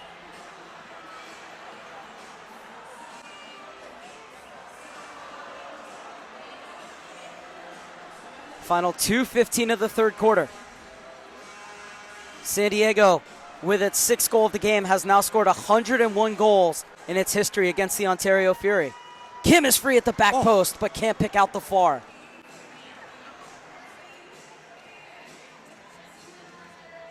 Oliveira trying to stay in front. Good one-on-one defending from Oliveira. And a great slide from Childs to cut off the center. And that one pushed onto the post by Toth.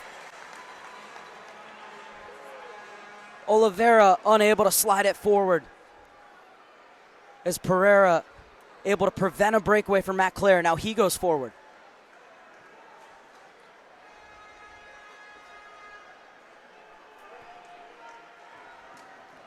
Cerda up the line. Clare with a bit of a heavy touch. One back in midfield by Ontario. They have numbers off the change. Well stepped in by Cerda. It's a 3-on-1 going the other way. And Farber had it swept off his foot. Farber pressuring. He slides into Capinos. Final minute of the third quarter.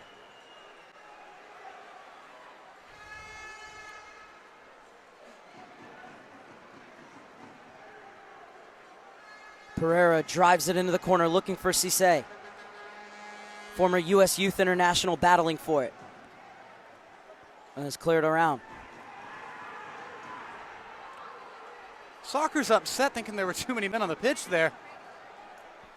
Cisse has now popped up on the near side. This is Maikonde Abreu.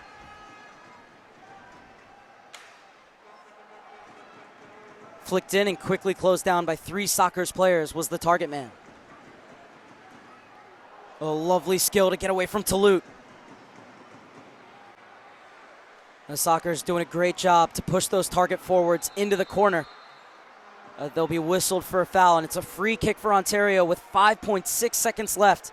And Joey Capinos is going to join the fray for the last action of the third quarter.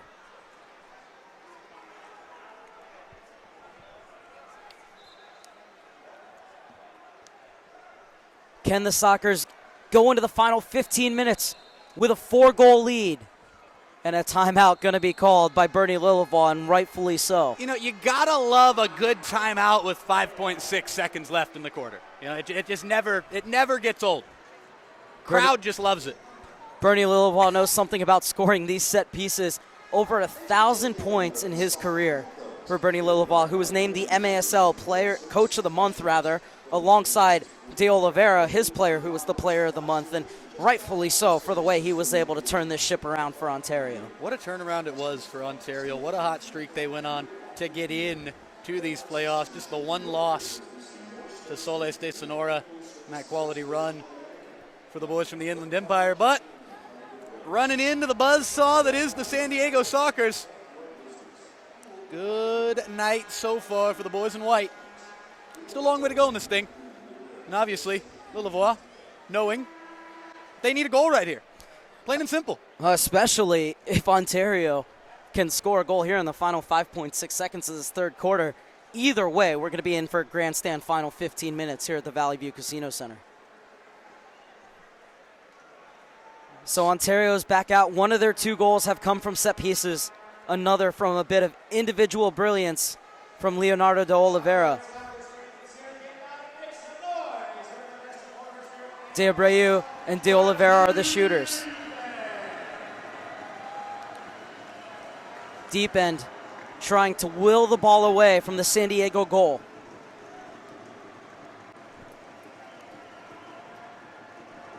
Lillivaugh staying out onto the field. Not exactly sure what the Ontario coach is doing.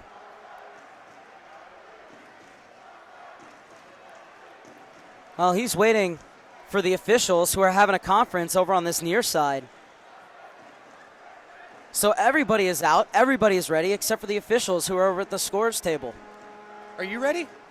Never ready. Never ready? No. I'm still trying to catch my breath from that celebrity game. You better catch it quickly. We should be joined by Landon Donovan soon. Well, he almost megged me down in the field. Had a nice little 1-2 with him, unintentional, but I thought I had a nice touch. The crowd booed me. The crowd mercilessly booed me. I thought I had a really nice little layoff to Landon Donovan. Sent him on his way down the pitch. What is going on here? Well, the crowd, like this San Diego Sockers offense, absolutely ruthless when they need to be. They were on my side for the entire celebrity match. They're loving the announcing. They're loving the intensity. Then as soon as I got in the way of Landon, the entire city of San Diego turned on me. It's like I didn't get in the way of Landon. I actually played a nice little 1-2 with them. Watch the game. Come on. Play Rodney Dangerfield down here. Getting no respect. Except when I'm up here with you, Serber. I get the world of respect. Right now, though. More boos is coming onto the field as general manager. And I think there's Sean a Bowers. fan being ejected from the stadium right now.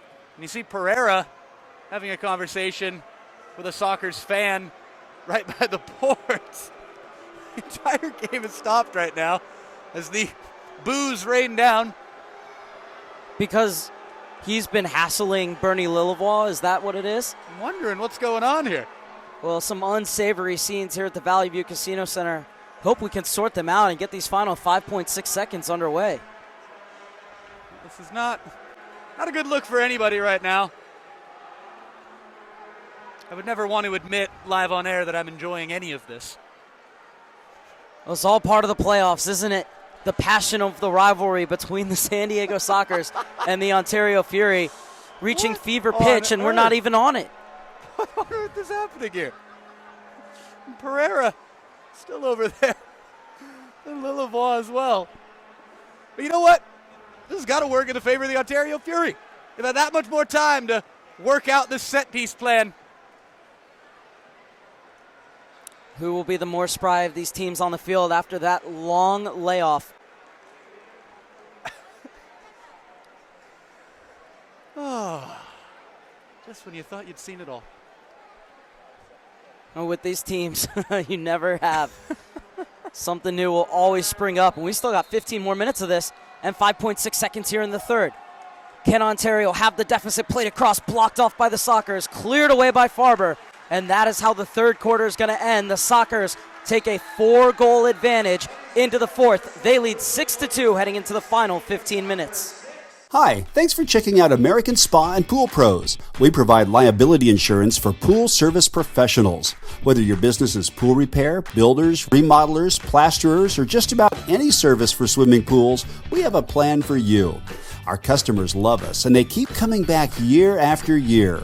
We're licensed to insure your pool business in more states than any other pool service association in America. We offer great coverage and competitive rates.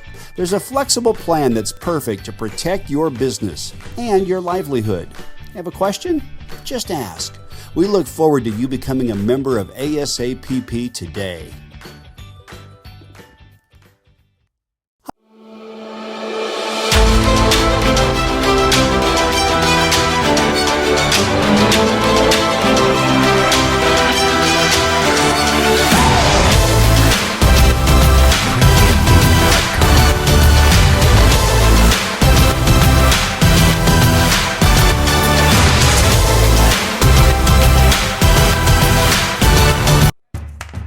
I'm Stephanie, and I'm a San Diego State student, and I am a Cal Coast member. I would honestly consider the people who work at Cal Coast my friends. Like when I'm walking up, they're smiling and still respectful, really kind, but they're just happy, and they really seem happy to be doing their job. Book skills are important, but they're temporary. Life skills are forever. So what Cal Coast teaches me with handling my money, I'm going to know that and use that for the rest of my life. Blew out my ACL. Pulled my shoulder out. Broke my collarbone. I had a Liz Frank injury. You play long enough and it's going to happen to you. I heard a lot of good things about UC San Diego health system. The hospital, the doctors. Gave me a lot of confidence going into the surgery. A good experience for me. I was able to get back to the sports I love. It's always nice to relate to a doctor when they've been an athlete. I wouldn't trust anybody else with my knee.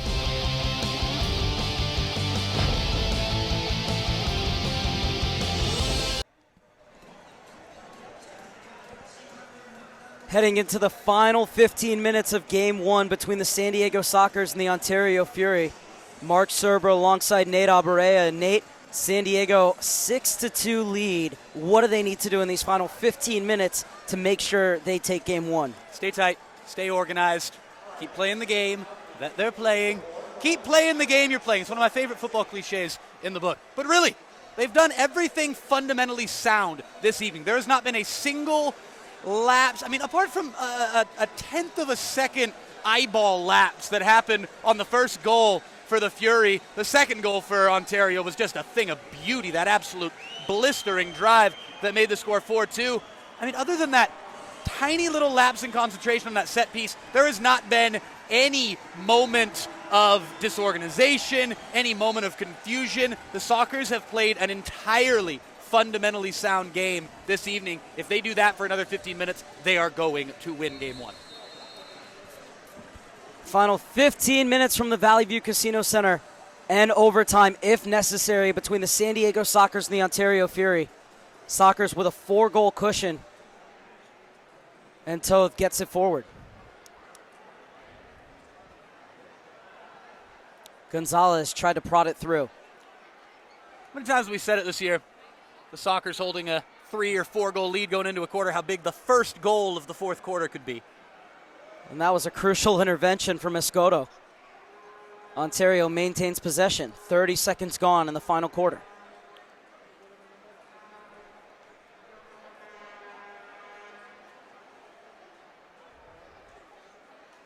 Played inside, looking for Tino Nunez. Steps on the ball, now he'll spin out.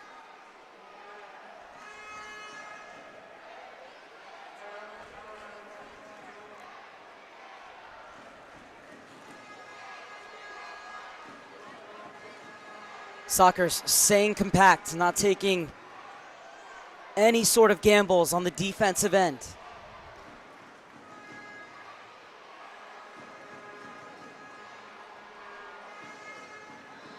Curled into the corner. Do you think Phil Salvaggio minds conceding this type of possession as long as it's around the midfield? Not one bit.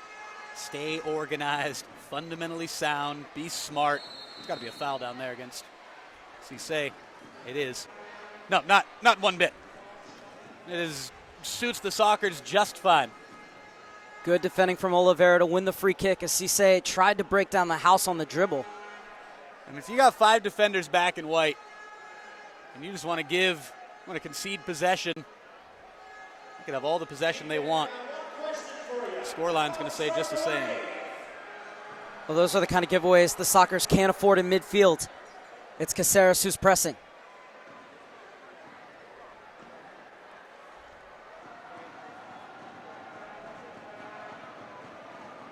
Oliveira looking for that half yard of space. That's all he needs. Silky skill from him. But nobody trying to get on the end of the rebound. They've played some good balls off the boards through that crease, and yet just nobody crashing for Ontario. Yeah, that's the thing. You're going to go with that strategy. You got to have that intensity. Those guys who know how to crash at the near post and make those sneaky runs to the back post. Hasn't really been there too much this evening for Ontario. I've seen a couple of glimpses of it, Mark, but for the most part, the first part has been there, and just the finishing product has just not been on display. Well, the Sockers really getting away with one there. A lot of refs would have bought that back to the top of the arc. Yep. Still Ontario continues to pressure. Huffing and puffing, but unable to blow the Soccer's house down. 2.5 minutes into this fourth quarter, rather. We're calling them the Ontario Big Bad Wolves. Just waiting for them to unleash the fury. One back by Tovar, who has been massive today for San Diego. You know, it kills me, Mark, because every time Mr. Lillevois is just irate on the bench, I want to say that he's furious, but I stop myself. To the back post. De Oliveira really should have had an assist there. I do not know how Pereira missed it. Of all guys. I mean, we've seen Craig Childs miss one in a very similar spot for the Sockers, and now Pereira for Ontario. Vaquero flicks it on for Claire. Beautiful ball to the back post. Great idea. Cleared away by Capinos. You have the feeling if the Sockers are going to score, it's going to be catching a side that's pressing up, looking for desperately needed goals, and hitting them on the counterattack.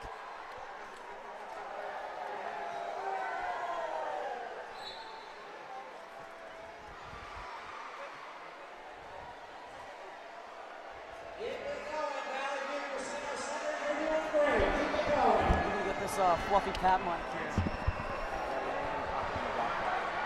This ball laid into Pereira and played across. De Oliveira. Talute closes him down. De Oliveira spins. Works inside. Oh, and that was a gorgeously worked play. And somehow Ontario has not scored in this fourth quarter. No idea. Absolutely no idea. They haven't snuck one in. Pereira is absolutely incensed right now. Had that chance at the back post moments ago. De Oliveira tags one just wide. Look out for Matty. And Capinos will mop up for the Ontario Fury. You know Capinos is going full sweeper keeper for the rest of this game, Mark. No choice. Medina slides it through, but a heavy touch from Talute. Otherwise, he would have been in on goal.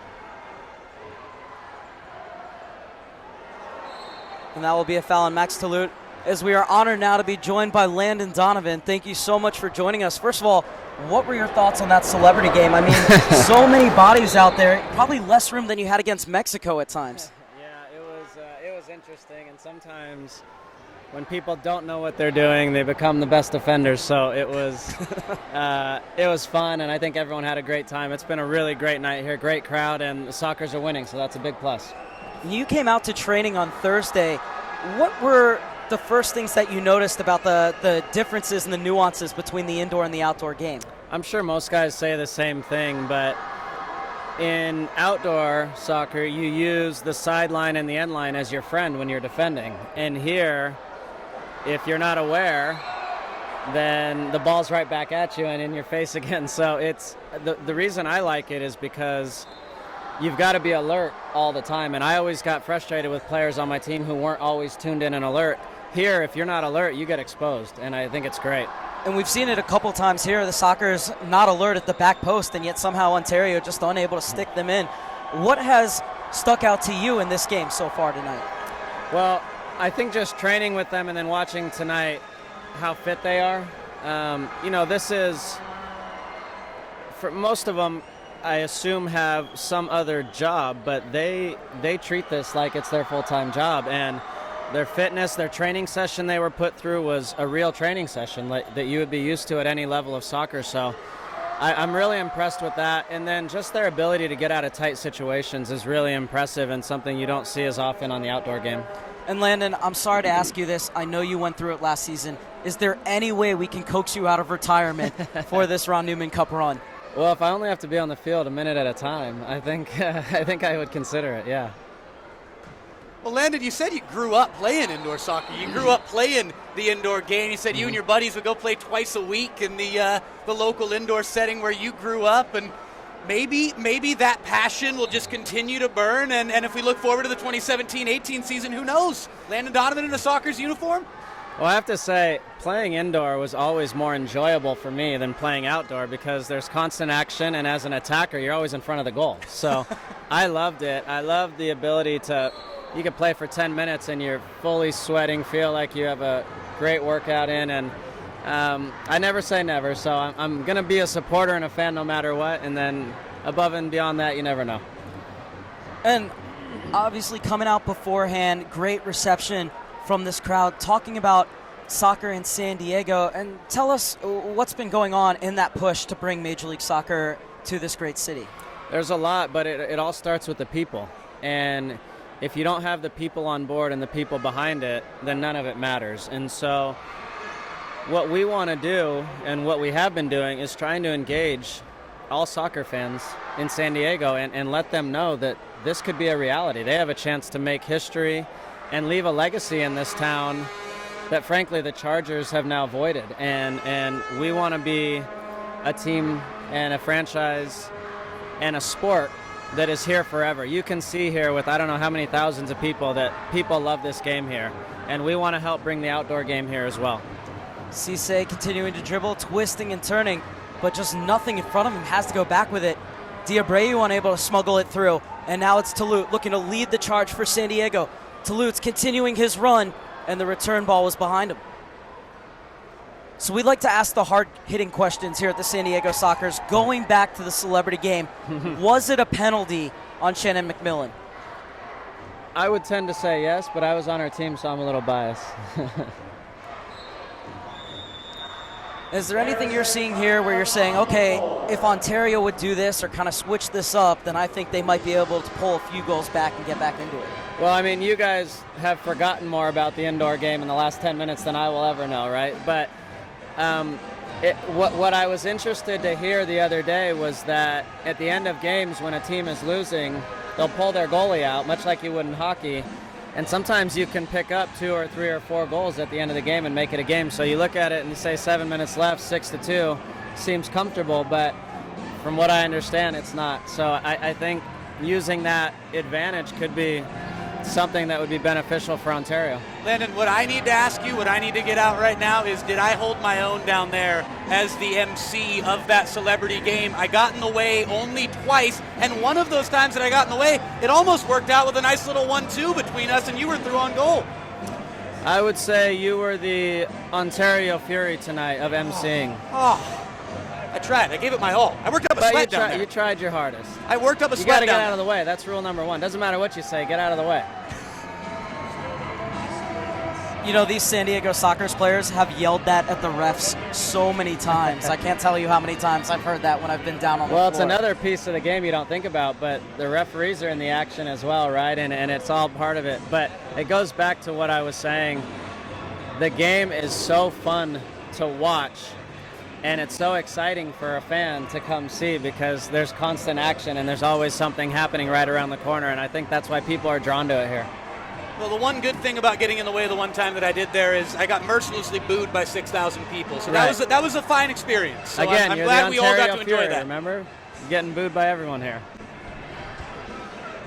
It's going to be a kick in for San Diego. They're doing their part here midway through this fourth quarter, and that is keeping Ontario off the scoreboard as they have a 6-2 lead.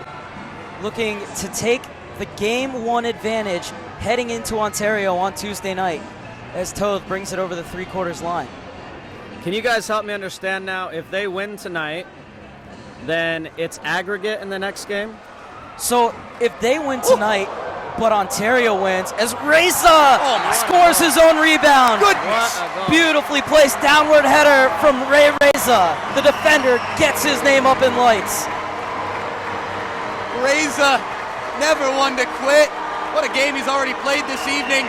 Contributing defensively, flying forward, straight down the gut, straight down the spine of this Ontario team. And that goal could spell curtains for the Fury here this evening. It's 7-2 with 7:03 left. Try once, doesn't work. Try twice. With the head, straight off the glass after he blasted it up and over the first time. What a goal there for Reza. Ferocious effort from number 51. I'll tell you, that first effort was something straight out of the Karate Kid, but the second, a deft header beautifully placed into the corner. And it's 7-2 San Diego with just over 7 minutes left.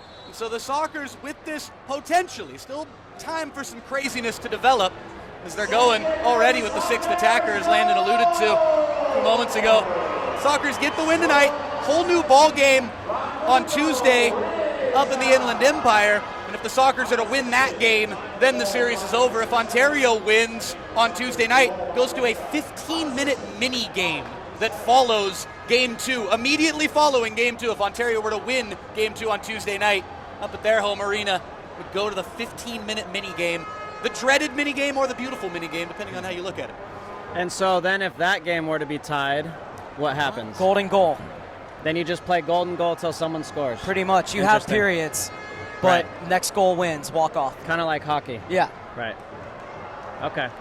I just made the golden mistake of commentating, which I should know better now, talking during an attack, and then the Sockers scored, but maybe it was a good thing. That's all right. We do it all the time. Well, in this game, it's so fast. I mean, every time you talk, there's a chance for a goal. That's the worst part. We have so many good stories to tell, or at least we think we have good stories to tell. And then we're halfway through them and can't finish the story. All right. We're amused, at least. So the 6th attacker will bring it forward for Ontario. Mark Serber alongside Nate Aberea and Landon Donovan. This ball in the corner, zipped across, and finally it's finished off at the back post. And Ontario back within 4. It's 7-3. Well, interesting here, Mark, is actually pulling the 6th attacker off. So we'll see how soon that changes back, because Ontario has got to keep going with everything. Throw caution to the wind here with 5:38 left in this fourth quarter. It was beautiful build-up and a nice finish at the back post there to pull them back to a 4-goal deficit. And this, interestingly enough, the final score the last time that these two teams played here inside the Valley View Casino Center back on January 8th. If it were to end with this final score again, that would suit Phil Salvaggio just fine and dandy. Played forward for Childs, already on a goal and 2 assists tonight. The Pride of Poway plays it across, but there's nobody in the box for the San Diego Sockers. Andy Reyes got the final touch for Ontario, as now the 6th attacker is back on and could be in some trouble here. Nicely played out of trouble.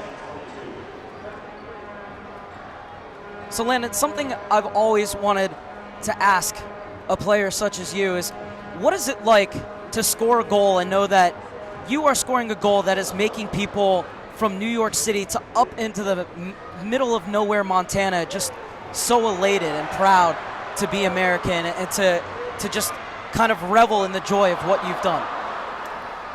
Well, when it's your job and it's what you're doing on the field and that you're used to, you don't think of it that way. But when you do think of it, or on nights like tonight, where you meet people who say, oh, I remember that goal, I remember that game, I remember that play, and it brought me such joy and so much happiness. And so that's when you realize the impact you're having. But we're so focused in the game about what we're doing as our job and to help our team that you don't always think about what it means on the bigger scale. But as you get older, you start to understand those things a little better.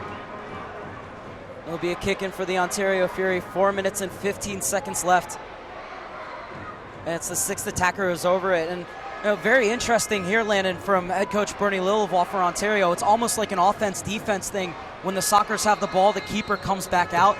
But then as soon as they get possession, it goes over to the 6th attacker.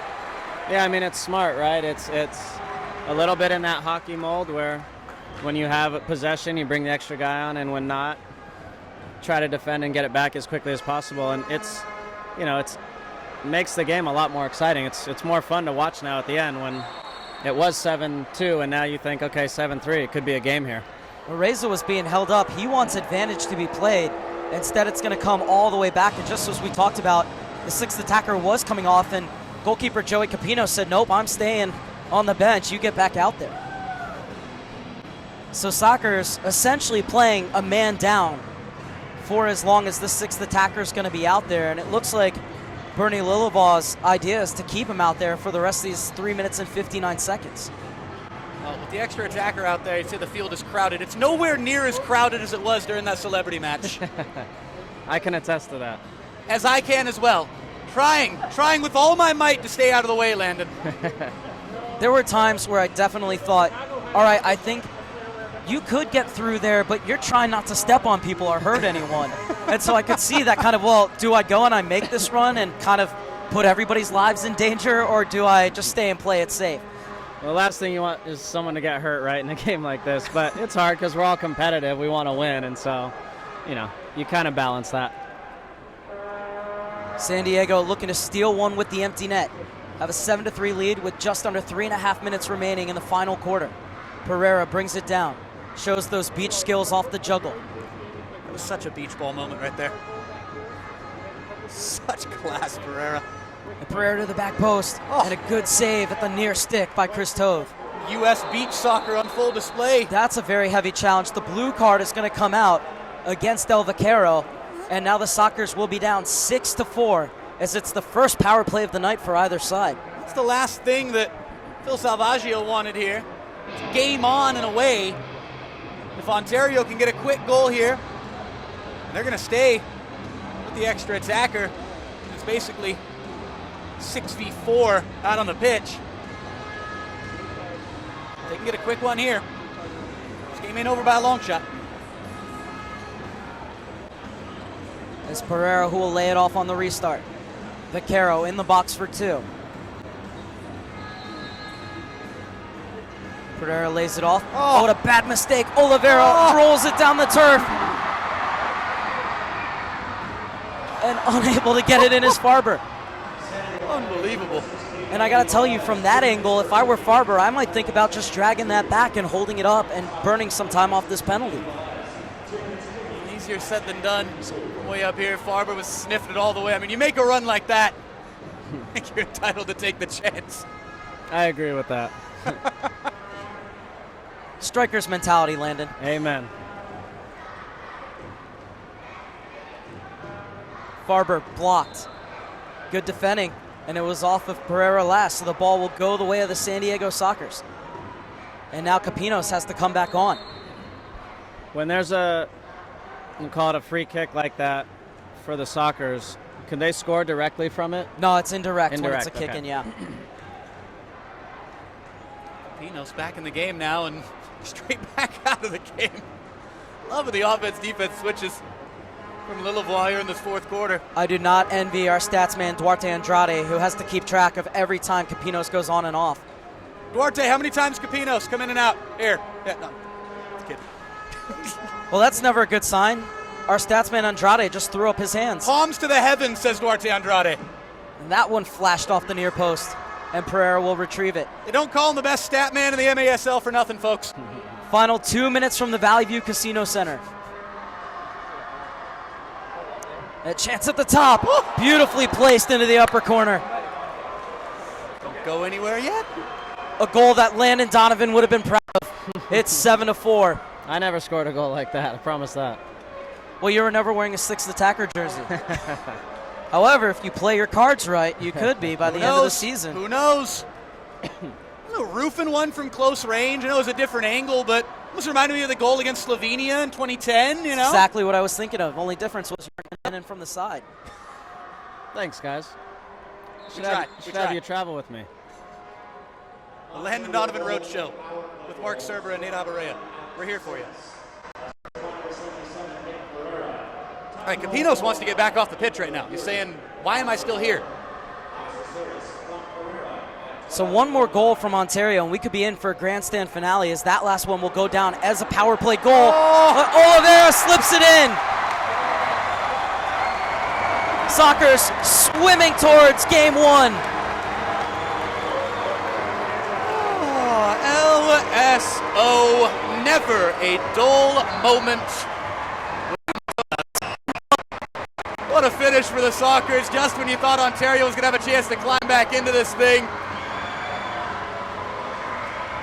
Ferocious effort from number 11, never one to quit. He's being tugged the whole way, and as he's being pulled to the floor, gets enough contact on it with that fine left foot of his, and then comes the breaststroke and the overhead. I have to brush up on my swimming knowledge here. I think that was the medley. The medley? That was all 4. Went with the medley. See, Landon, that's why we had you up here, was your swimming knowledge. Nate, forget him joining the Sockers roster. Yours or my job could be in trouble right now. I don't know. I'm worried. Don't worry. The San Diego Sockers make it 8-4. Oliveira, the man who started this game by scoring, could have very well finished off the Ontario Fury. It's the 6th attacker back on for Ontario. And De Oliveira stuck again. These Sockers players have done so well to step right up to him and not give him any space tonight, Nate. It's been fantastic organization. That's what I spoke about at halftime, Mark, and at the end of that third quarter with you. The organization of this soccer team has been outstanding tonight. 3-1 again. Gonzalez charging forward. It's a tap in for Brian Farber. Victory confirmed for San Diego. 57 minutes left. Delirium at the Valley View Casino Center. Defense to attack and the snap of a finger for the San Diego Sockers. Under a minute left in this game. Surely all she wrote. Nails had already been put into the coffin tonight. The Ontario Fury. How about one more for measure, says Farber. Using that speed, getting into the right position at the back post, slotting it in from close range. Nothing the Ontario defense could do on that occasion. Blistering counterattacking effort from the boys in white. We're going to take a 1-0 lead here in this series against the black and gray clad visitors from the Inland Empire. And now Bernie Lillivoss stepping out and calling a timeout. And I don't think that was the right thing to do because Felipe Gonzalez was running back and forth from the bench. He was the 6th man out. Lillivoss could have gotten a penalty for the final 57 needed to do seconds. was just kick that thing off. As soon as they kick that thing off and get it back in play, it would have been a too many men on the field penalty. Might all be a moot point at this particular juncture. That last goal from Farber. A wild end to this fourth quarter. You're waiting for this match to really hot up, and it's certainly done so over these last few minutes. Matt Clare is going at it with a teammate here. Everything calming down, everybody having a few laughs now. Clare now being lectured in some fashion by Phil Salvaggio. Coach Phil with his arm around Clare, telling him to just take a deep breath here. Not sure what was going on there, but it looked pretty from way up here. I think Clare is taking a long walk over to the bench and trying to gather himself. Well, you still have to love that fire, even though sometimes teammates will get into it. The fact that 57 seconds left and they're still amped up. But it's been a real team effort tonight for the San Diego Sockers. Obviously, Oliveira, Tovar with 2 goals each. But it's been a real comprehensive effort from the home team. It's been a full team performance for Phil Salvaggio's gang this evening. Everybody chipping in. Nice to see Farber get that goal there to close the thing out. Who knows? The way they're going right now, like sharks seeing blood, they want a 10th. Now, one former player texted me during this game and said, you know, Farber is the X factor when he's healthy, as he is this season, finally, after a long time, that he's really the man that could lead this team to the championship. What are your thoughts on that statement?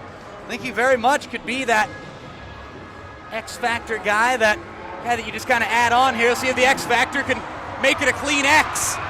Farber, just off the upper corner.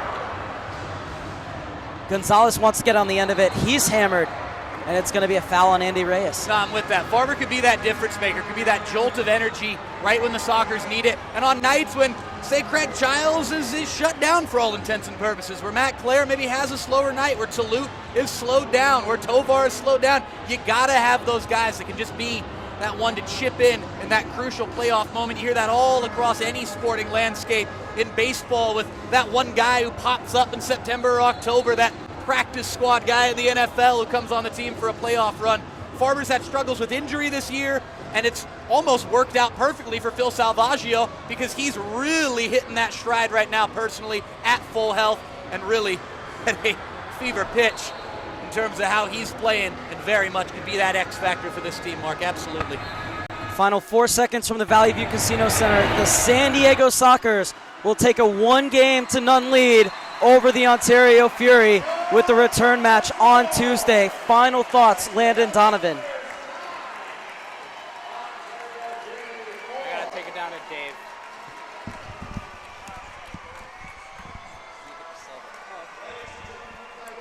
All right, well, his microphone just got ripped away from him, but Landon, we want to thank you so much for joining us. So fun to have you here for the fourth quarter. Let's try this again. Final thoughts, Nate Abarea. Well, my final thoughts. Fantastic win for the San Diego Sockers team. Oh, wait, they took my mic. No, I'm kidding. San Diego Sockers 9, Ontario Fury 4. I mean, we summed it up there in the final 2 minutes, Mark. Full team effort from Phil Salvaggio's gang this evening.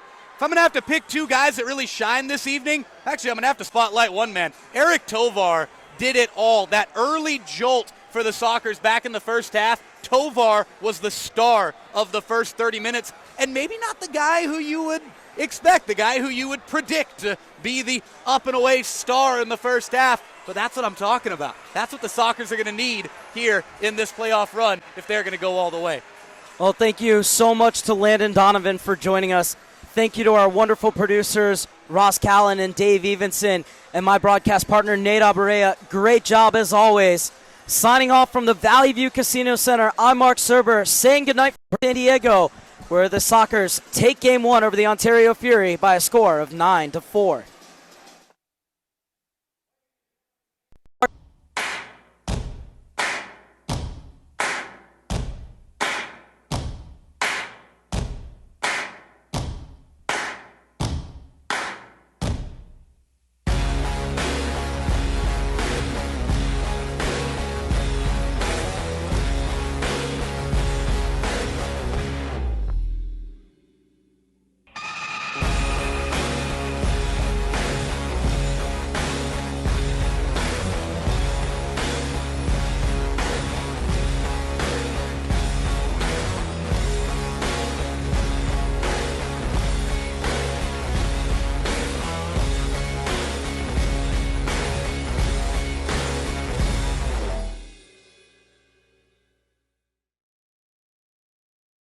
Hi, thanks for checking out American Spa and Pool Pros. We provide liability insurance for pool service professionals.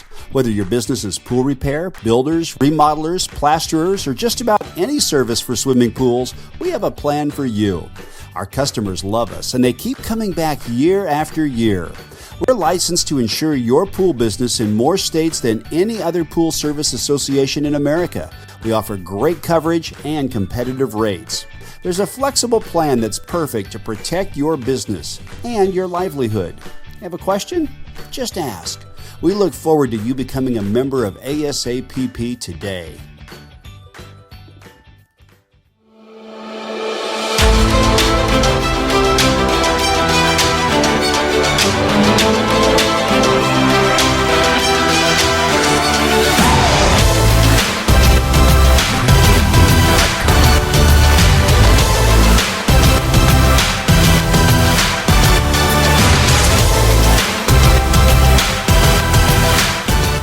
I'm Stephanie, and I'm a San Diego State student, and I am a Cal Coast member.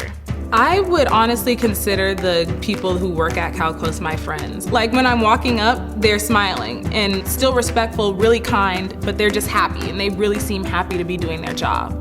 Book skills are important, but they're temporary. Life skills are forever. So what Cal Coast teaches me with handling my money, I'm going to know that and use that for the rest of my life. Blew out my ACL. Pulled my shoulder out. Broke my collarbone. I had a Liz Frank injury. You play long enough and it's going to happen to you. I heard a lot of good things about UC San Diego health system. The hospital, the doctors. Gave me a lot of confidence going into the surgery. A good experience for me. I was able to get back to the sports I love. It's always nice to relate to a doctor when they've been an athlete. I wouldn't trust anybody else with my knee.